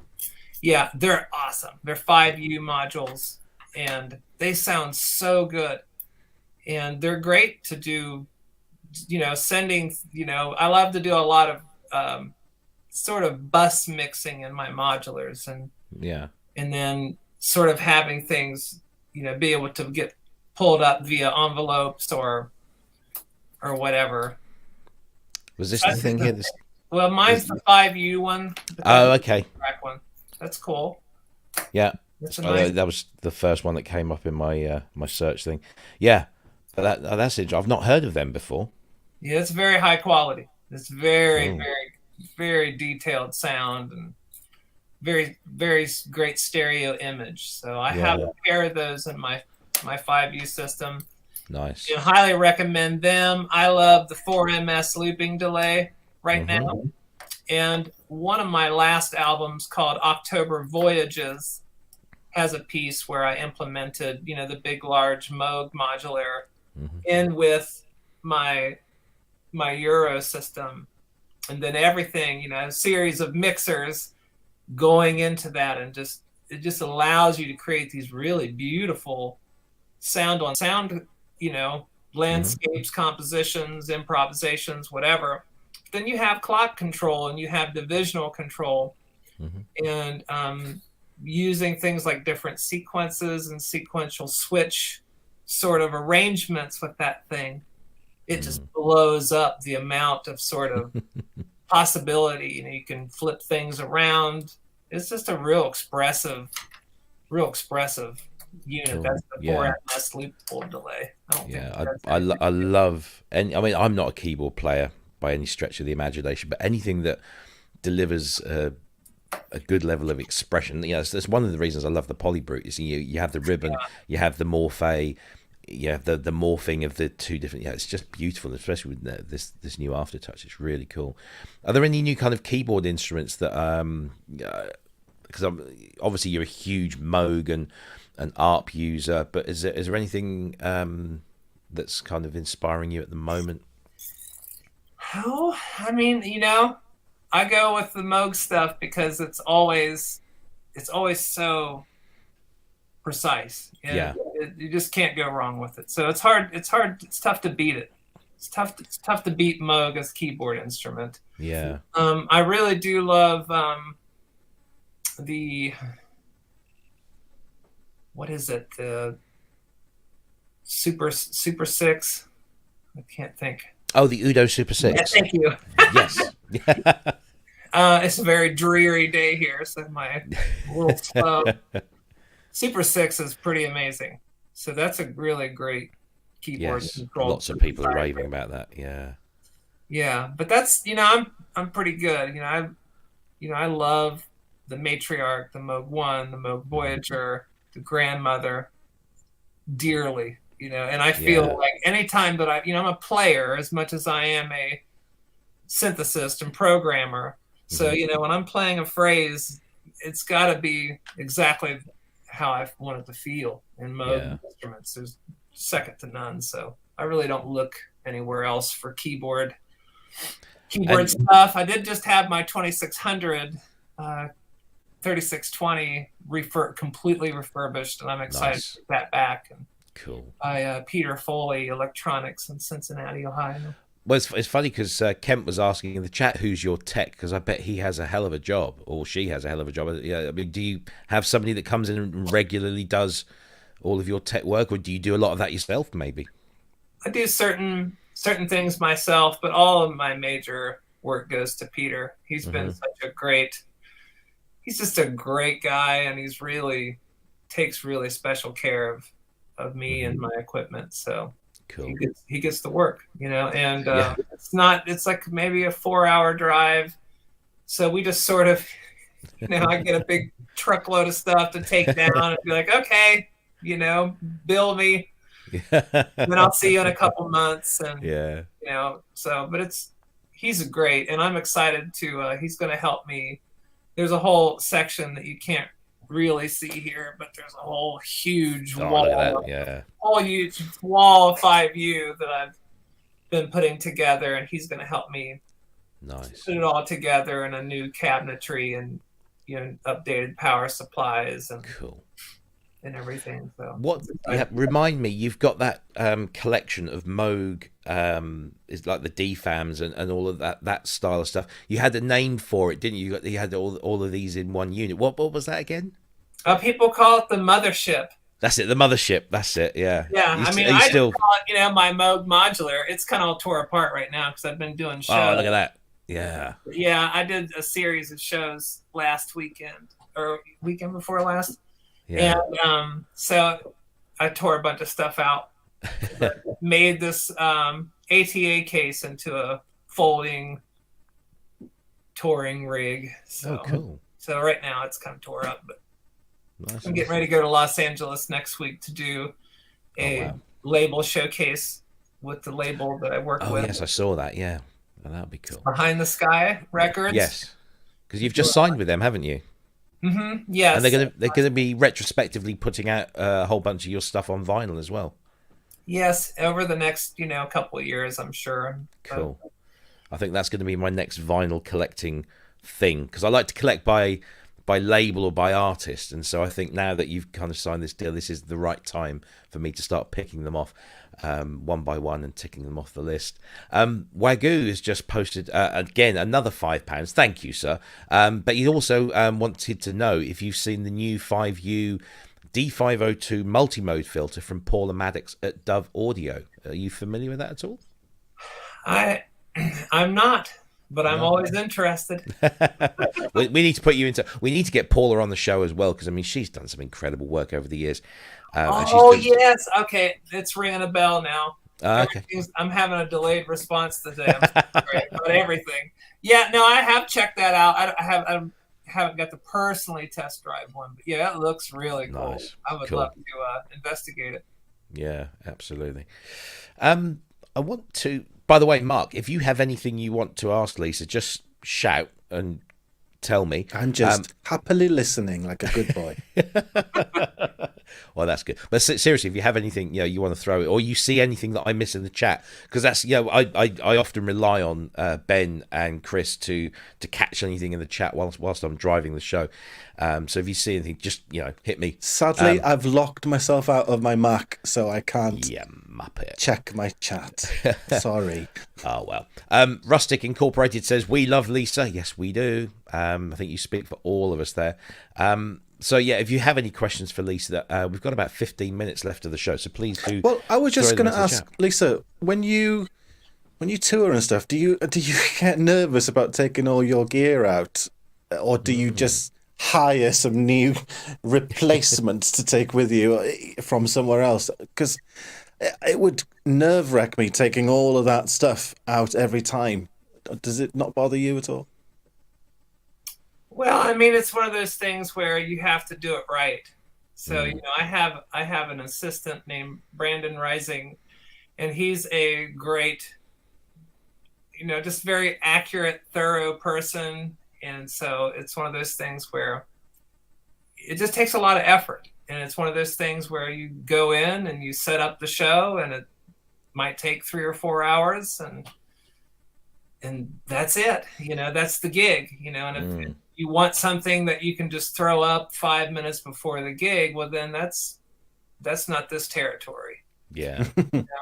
And that's okay. But what I do is I go in and I set up, maybe 4 keyboard synthesizers or a Mellotron and a large modular, a tape machine, mixer, stereo PA, and we take it from there, and it's one of those things where, yes, touring is always kind of a pain in the butt, but there's a rapport that you get with an audience, and a circulation, a life force that you get with performing for and with an audience that is irreplaceable. And you have this great opportunity to make an immediate impression on somebody, and they feel like they're part of what's happening in the room, which is what I want. I don't go out and pre-program sequencers, and everything's done from the ground up every show. I do all new sequences. I do whatever. That's not my art to go in and play a list of songs and all that. I've already done that for 30 years as a session musician. Now I get the opportunity to be completely free in what I do. So I don't look at it as a drudge to go pack the van with a couple of, assistants and go and try to make an inspiring performance, because the goal here is as a performer is to hopefully generate some sort of hope about their creative feeling, whether it's them as a listener or whether they're an artist or a musician.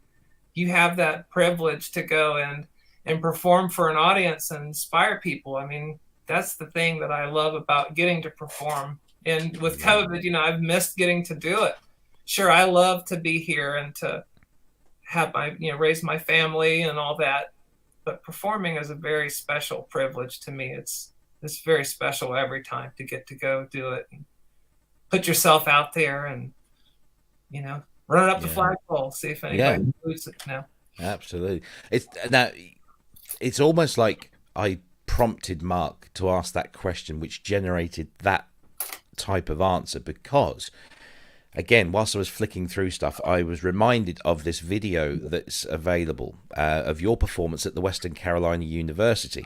And aside from it being, a 40-minute performance that you did back in 2020, which is brilliant. And I'd thoroughly advise anyone, if you haven't watched this, because not only is it sonically brilliant and Lisa's performances are always, physically engaging, because I think we mentioned that the last time you're on, you're so in the zone, it's just beautiful to watch.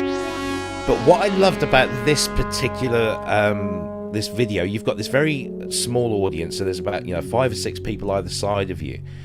Just to your right, they're just there, the young girl with the blue jeans. As the 40 minutes progresses, the look on her face of just sheer inspiration and joy at what you're doing, that, you know, the fact you're getting up and you're moving around to this machine and that machine and you're creating some amazing soundscapes.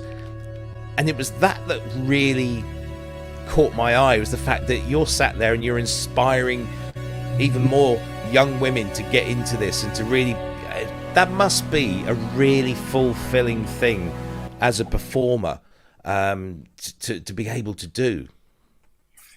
Yes, that was a great residency. That was at Western Carolina University, commissioned by Justin Kennedy, who's the director there. Mm-hmm. And so there was actually a full audience in front of me, but the people that were the students. I didn't see that. Yeah, so here's how that weekend went. Is I went down and did a workshop in the recording department. Did a little small performance, and then did mostly talking with the whole class about signal path, modular synthesis, composing on the spot, all so on and so forth. Yeah. And I did I think about 6 hours of students that wanted to sign up. I would do 40-minute consultations with them, whatever projects they were working on. Wow. And then the next day I did that concert. And so the kids that were really into synthesis and stuff, I had them come to the sound check and the setup. Yeah. And I had them wire the modular. I had them patch with me. And and towards the end of the whole setup, it was such a good spirited vibe that I said, hey, let's set up some chairs right here, so anybody that really wants to watch what I'm doing can be this close and maybe get inspired by something. So they were a great cast of students and an amazing faculty. Yeah. And again, another great privilege to get to go and just share my experience with music and synthesis. Yeah, because I went to an event a couple of weeks ago, and part of the event was the screening of Sisters with Transistors, and there was a panel discussion afterwards. And from my personal perspective, as a middle-aged white man interested in music technology, it was quite eye-opening. I mean, I thought I kind of was aware of the struggles that women have in breaking into this industry, or even just getting heard in this industry, and then to see a video like this of you there, making beautiful music, but then to see young females watching that and clearly being inspired by that was just it was really eye-opening and great, and we need to see more of that. There was Sarah Anglis, who's a composer, and she's also she does robotics as well. She's an amazing woman. She said, even with my decades of experience, I still have engineers come up to me, male engineers, and they offer to help me with stuff which I could probably teach them how to do it. So to be able to be in a position where you can go out and engage young people, particularly young people, young females as well, that must be a very rewarding thing. And is that something you really do kind of seek to do a lot with your work? Well, I mean, I just want to connect with those of interest, really regardless of anything else. Yeah. Sure. And it's kind of like, the whole bias of that is sort of old news. There's a lot of women pilots these days, if you will. Yes. There's a lot of very fierce, beautifully talented and inspiring women in this business, and this art form. Yeah. This expression. So I don't really look at it that way. I think we're beyond that, and it really just comes down to those who are passionate about getting into synthesis or electronic music or just any sort of instant composition, which is something that I'm very much into and have always included in my more educational curriculums. Sure. We've got a couple of questions from our audience. So Rustic And I don't. This seems like it's cash for questions, but we'll take the donations whenever we come. Do you ever set up the Moog One for quadraphonic use? Rustic would like to know. Absolutely. Yes, I've used the Moog One in quadraphonic situations. I haven't had the opportunity to do it much because, spent the last 2 years out here basically. Yeah. But I have great plans when I do get the opportunity to do, quadraphonic performances and things like that. Yeah, the Moog One is the Moog. There's nothing like it. There's no other synthesizer system like a Moog One. And so when you sit down at it, and if you really just get out of your own way about what you think it is and just dig into it, it is so inspiring. Yeah. It's like anything else. There's so much in it that you just have to get in there and see what works, what doesn't, what the range and what the depth is. And the quadraphonic aspect of it could be really off the chain if given the opportunity. Yeah, I bet.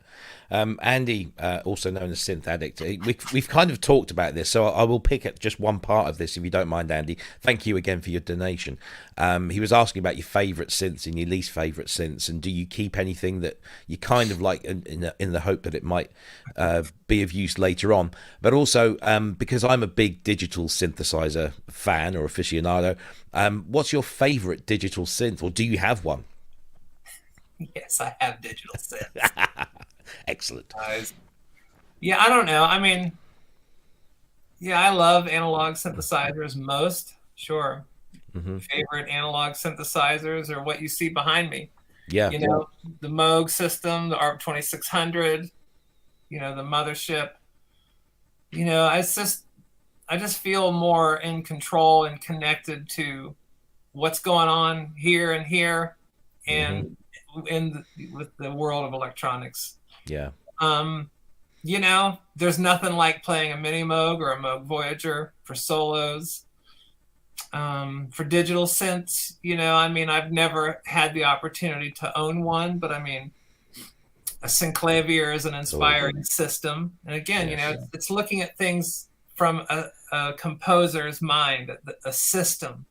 I'm not talking about stats. I'm not talking about it's this or that. I'm talking about making music and having the system inspire that muse. The synclavier is something very special. It really is. More layman's gear. I still have my D50s and DX72s and use them. I used them on a project from this year called Ascension. Not the Moog video, but the album. I used a bunch of that stuff. Nice. You can't go wrong with a Lindrum. It's inspiring. It inspires that thing. It inspires something unique.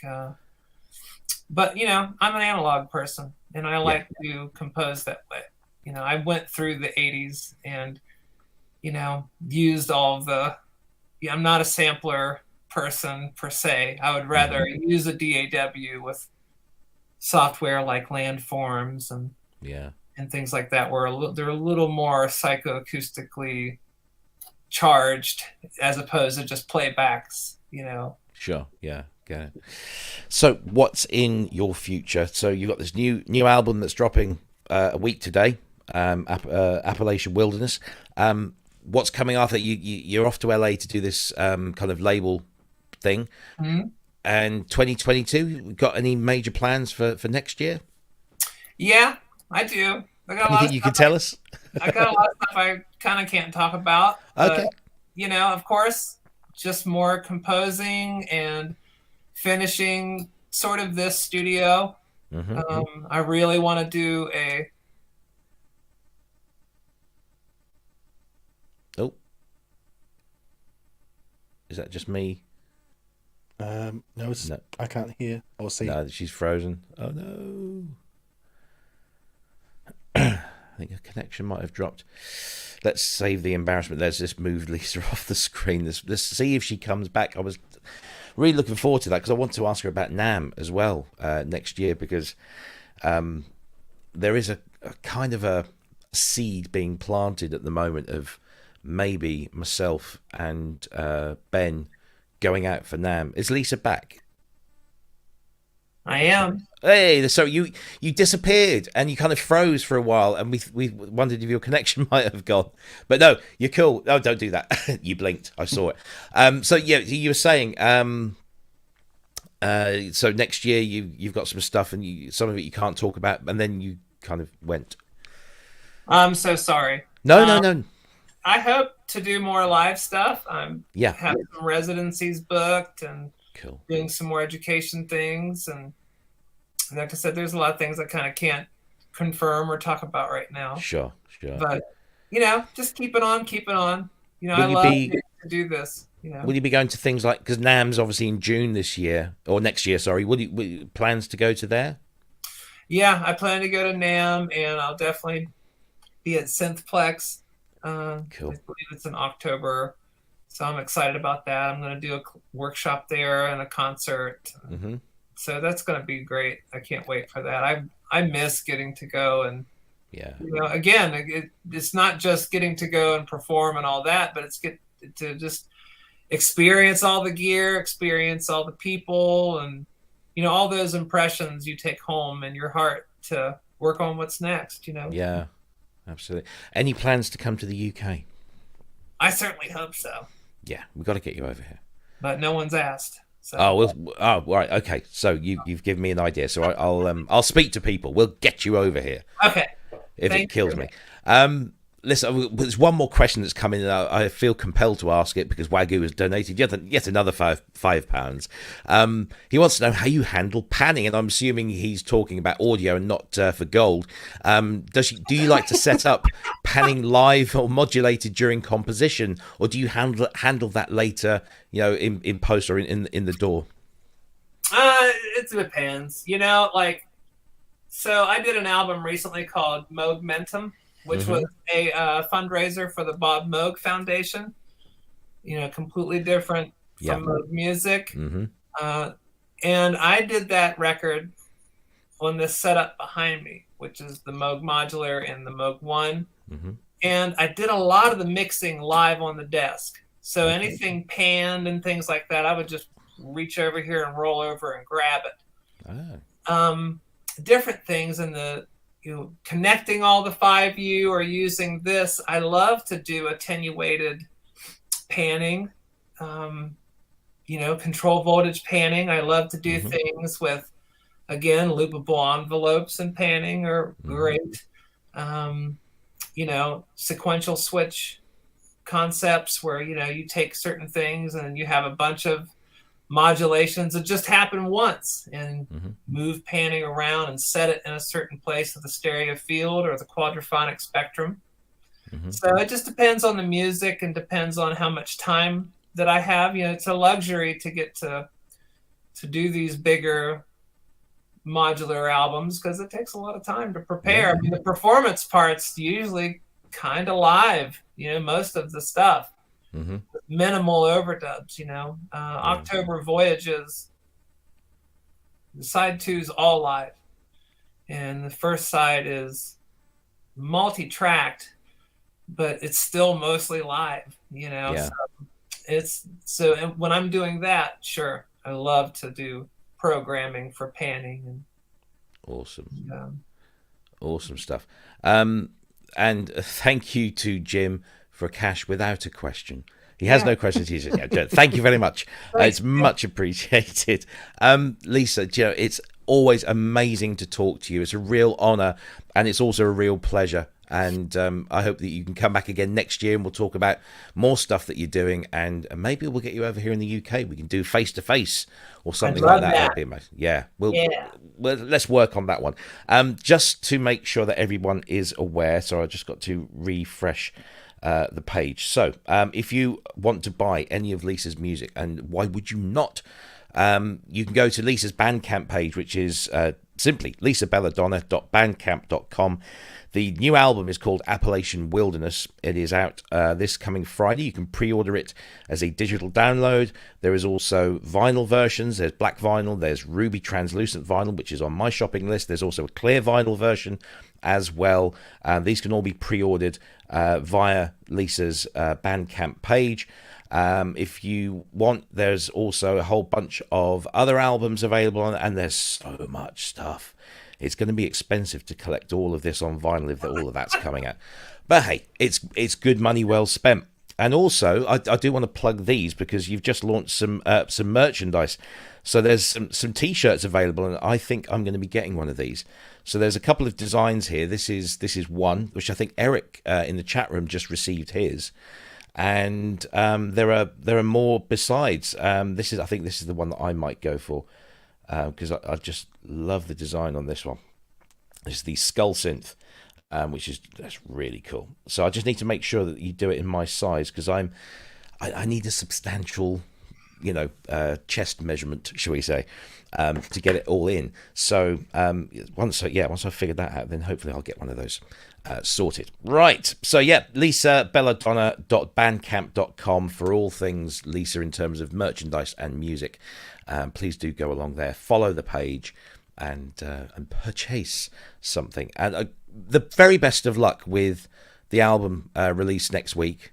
I hope it's a massive success as per usual. And do come back onto the show next year because that's only a few weeks away. Hopefully we'll see you in person, so that'd be great. Yeah, thank you ever so much. Always including me, Rob. No, it's our pleasure. It's our honor to have you on. So thank you very, very much indeed. And we mustn't forget Mr. Mark Zaffin over there. Thanks, Mark. Yeah, thank you for stepping in at such short notice and doing an admirable job. It was my pleasure, sir. My pleasure. What's coming up in your vlog world? Because you did a vlog very recently, which was let's be fair, it was a serious subject matter about. I was so happy. It was a happy vlog. Happy. But no, happy, I mean, happy. I think it needs somebody who has experience of that, and that's obviously not a great thing to have. But you've had experiences with mental health, and you've brought that to the fore. And I must say, as somebody who has experienced mental health issues personally, I watched it and it was painful because it brought back a lot of memories of when I was going through very similar things. But it's also what's the word? It kind of made me feel like I wasn't so alone, because you do often feel very alone, and it's nice to know that there's somebody else out there that had similar feelings and thoughts and sentiments. So that was a heavy going video, but I think it was worth doing, and I applaud you for that. Yeah, definitely. What's next? Wait till you see the next one. No, it, like I said before to you personally, privately, it was something that I contemplated not putting up because I knew it was quite heavy, but I only put it up there because people have said that those can help other people, and so yeah. Even though I was feeling, incredibly low and depressed because of my addiction to Facebook, I just did it, and I thought, fine, if it helps somebody, fine. I don't know how it's going to help somebody, but if it does, fine. Yeah. But plans at the moment, I'm because a couple of days ago I decided, right, I'm leaving Facebook Saturday, so I wanted to give myself a good chunk of time to make sure it wasn't like a knee-jerk reaction, and to make sure that I put things in place with people to say, look, I'm fine, I'm leaving, but everything's cool, and to make sure everybody can still message me through Messenger and all that kind of stuff. So tomorrow will be tomorrow afternoon at 12 o'clock. That's when it's happening. That's when Facebook is gone for me.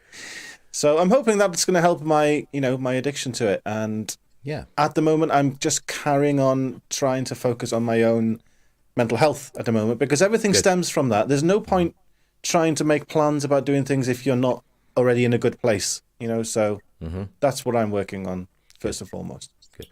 Well, I look forward to your next vlog, whenever that might be, and whatever it might be about. There's always engaging stuff. You're sometimes controversial, but you back it up with facts and good arguments. And no, you do. And I enjoy even the ones that some people have piled on, and I guess it's the way of the world these days. But You're very brave in what a lot of the stuff you do, and I applaud you for it. So thank you. But thank you especially for today, for coming in, for stepping in at the last minute. It's a great thing. Wagyu, oh blimey, mate! Honestly, this is one more. He says last time Lisa made me buy a new. Is it a new neighbor? New neighbor? I don't know. Inspire Tri-Chorus. New neighbor. There you go. Oh yeah, of course it is. New neighbor. Yeah. Inspire Tri-Chorus pedal. Any new pedal recommendations aside from the EHX that you mentioned earlier? I don't know. I really don't use a lot of pedals. Now that I'm not slinging them. Fair enough. I have the ones I love. I love my Moog Phaser. I love my Moog Delay Chorus. I love the new neighbor stuff. I love Earthquaker stuff. Like I said, Electro Harmonics always has something good. I'm using their stuff live. It's always good to maybe have an extra one just in case, because sometimes they do tend to break down on the road. Not Earthquaker stuff, but the EHX stuff. But the Universal Audio pedals are amazing. Sound-wise, they're pretty much in a class they're in. Oh, wait, I almost forgot. My favorite pedal is the hologram. The hologram, whatever it is. See? This is a moth. What's wrong with me? But the hologram stuff is all great. Yeah. Anything that they do is brilliant. So I love their pedals and use them extensively. Cool. So, Thank you for that. And hope that's answered your question, Wagyu. I was going to say something about pedals there, and it's just gone completely out of my head, so I'll forget it. What have we got coming up for you next week? We've got a really good guest for you next week. It took a while to get us this man on the show, but next week we're going to be joined by Dan Goldman, who is the Chief Product Officer over at Rhodes Music, who have just launched the Rhodes Mark 8. So we had the industrial designer Axel Hartman a few weeks ago, who designed the body and the shell and everything, and now we've got Dan coming on the show next week along. I think Kent's going to join us as well, and so we'll be able to get a really deep insight into the Rhodes Mark 8 and their plans for the future. So please do join us for that one. That will be our last guest for 2021. We will have a show on, because we do these on a Friday every week, and so Christmas Eve and New Year's Eve are both on Fridays. So obviously we have family. We know you guys all have families. So what we're going to do is we're going to pre-record. We've done one, and we're going to do another one, and then we'll throw those out at 7 p.m. on Christmas Eve and New Year's Eve respectively. One of those will be about myself, Ben, and Chris's favourite synthesizers, plugins, effects of 2021. So we all chose 5 of each. So 5 hardware synths, 5 software synths, and 5 effects. And we told each other what they were, and then we kind of came up with an overall Pro Synth Network top 5 in each of those categories. And so if you want to know what they are, then do join us on the 24th of December for that show, and it'll be a premiere, and it'll go up on YouTube, and we'll have the chat room open, and we'll probably be there, but we'll be there with a glass of wine and our feet up on the sofa, waiting for Santa to come down the chimney. So yeah, that's what we've got coming up for you. And so there'll be something very similar on New Year's Eve, which we'll pre-record. And then we're going to be back in the new year, and we might change things up a little bit, see how we go. But once again, thank you, Lisa, for joining us and gracing us with your wonderful presence. Thank you, Mark, for stepping in to everyone's shoes. There's 2 pairs of shoes you've had to fill, and you've done it admirably, sir. Admirably. We'll be back same time, same place next week, 7 p.m. UK, 2 p.m. on the East Coast, 11 a.m. on the West Coast. And say with Dan Goldman from Rhodes Music. Until then, have a fantastic weekend. I will see Kent on Sunday. I will take loads of pictures. We'll share those on the group. Me and Ben are going to go and visit Kent and give him loads of grief. So we will see you same time soon. And a cake, of course, for his birthday. Yes, don't let me forget that. and Kent's dogs as well. We're going to meet all of Kent's wonderful canines, so that'll be fantastic. And so we'll be back next week. Have a safe weekend. Be careful out there. It's getting a little bit hairy again, so please be very careful. Make sure you take whatever precautions you feel are necessary, and stay safe and healthy. And we'll see you next week. Take care. Bye-bye, everyone.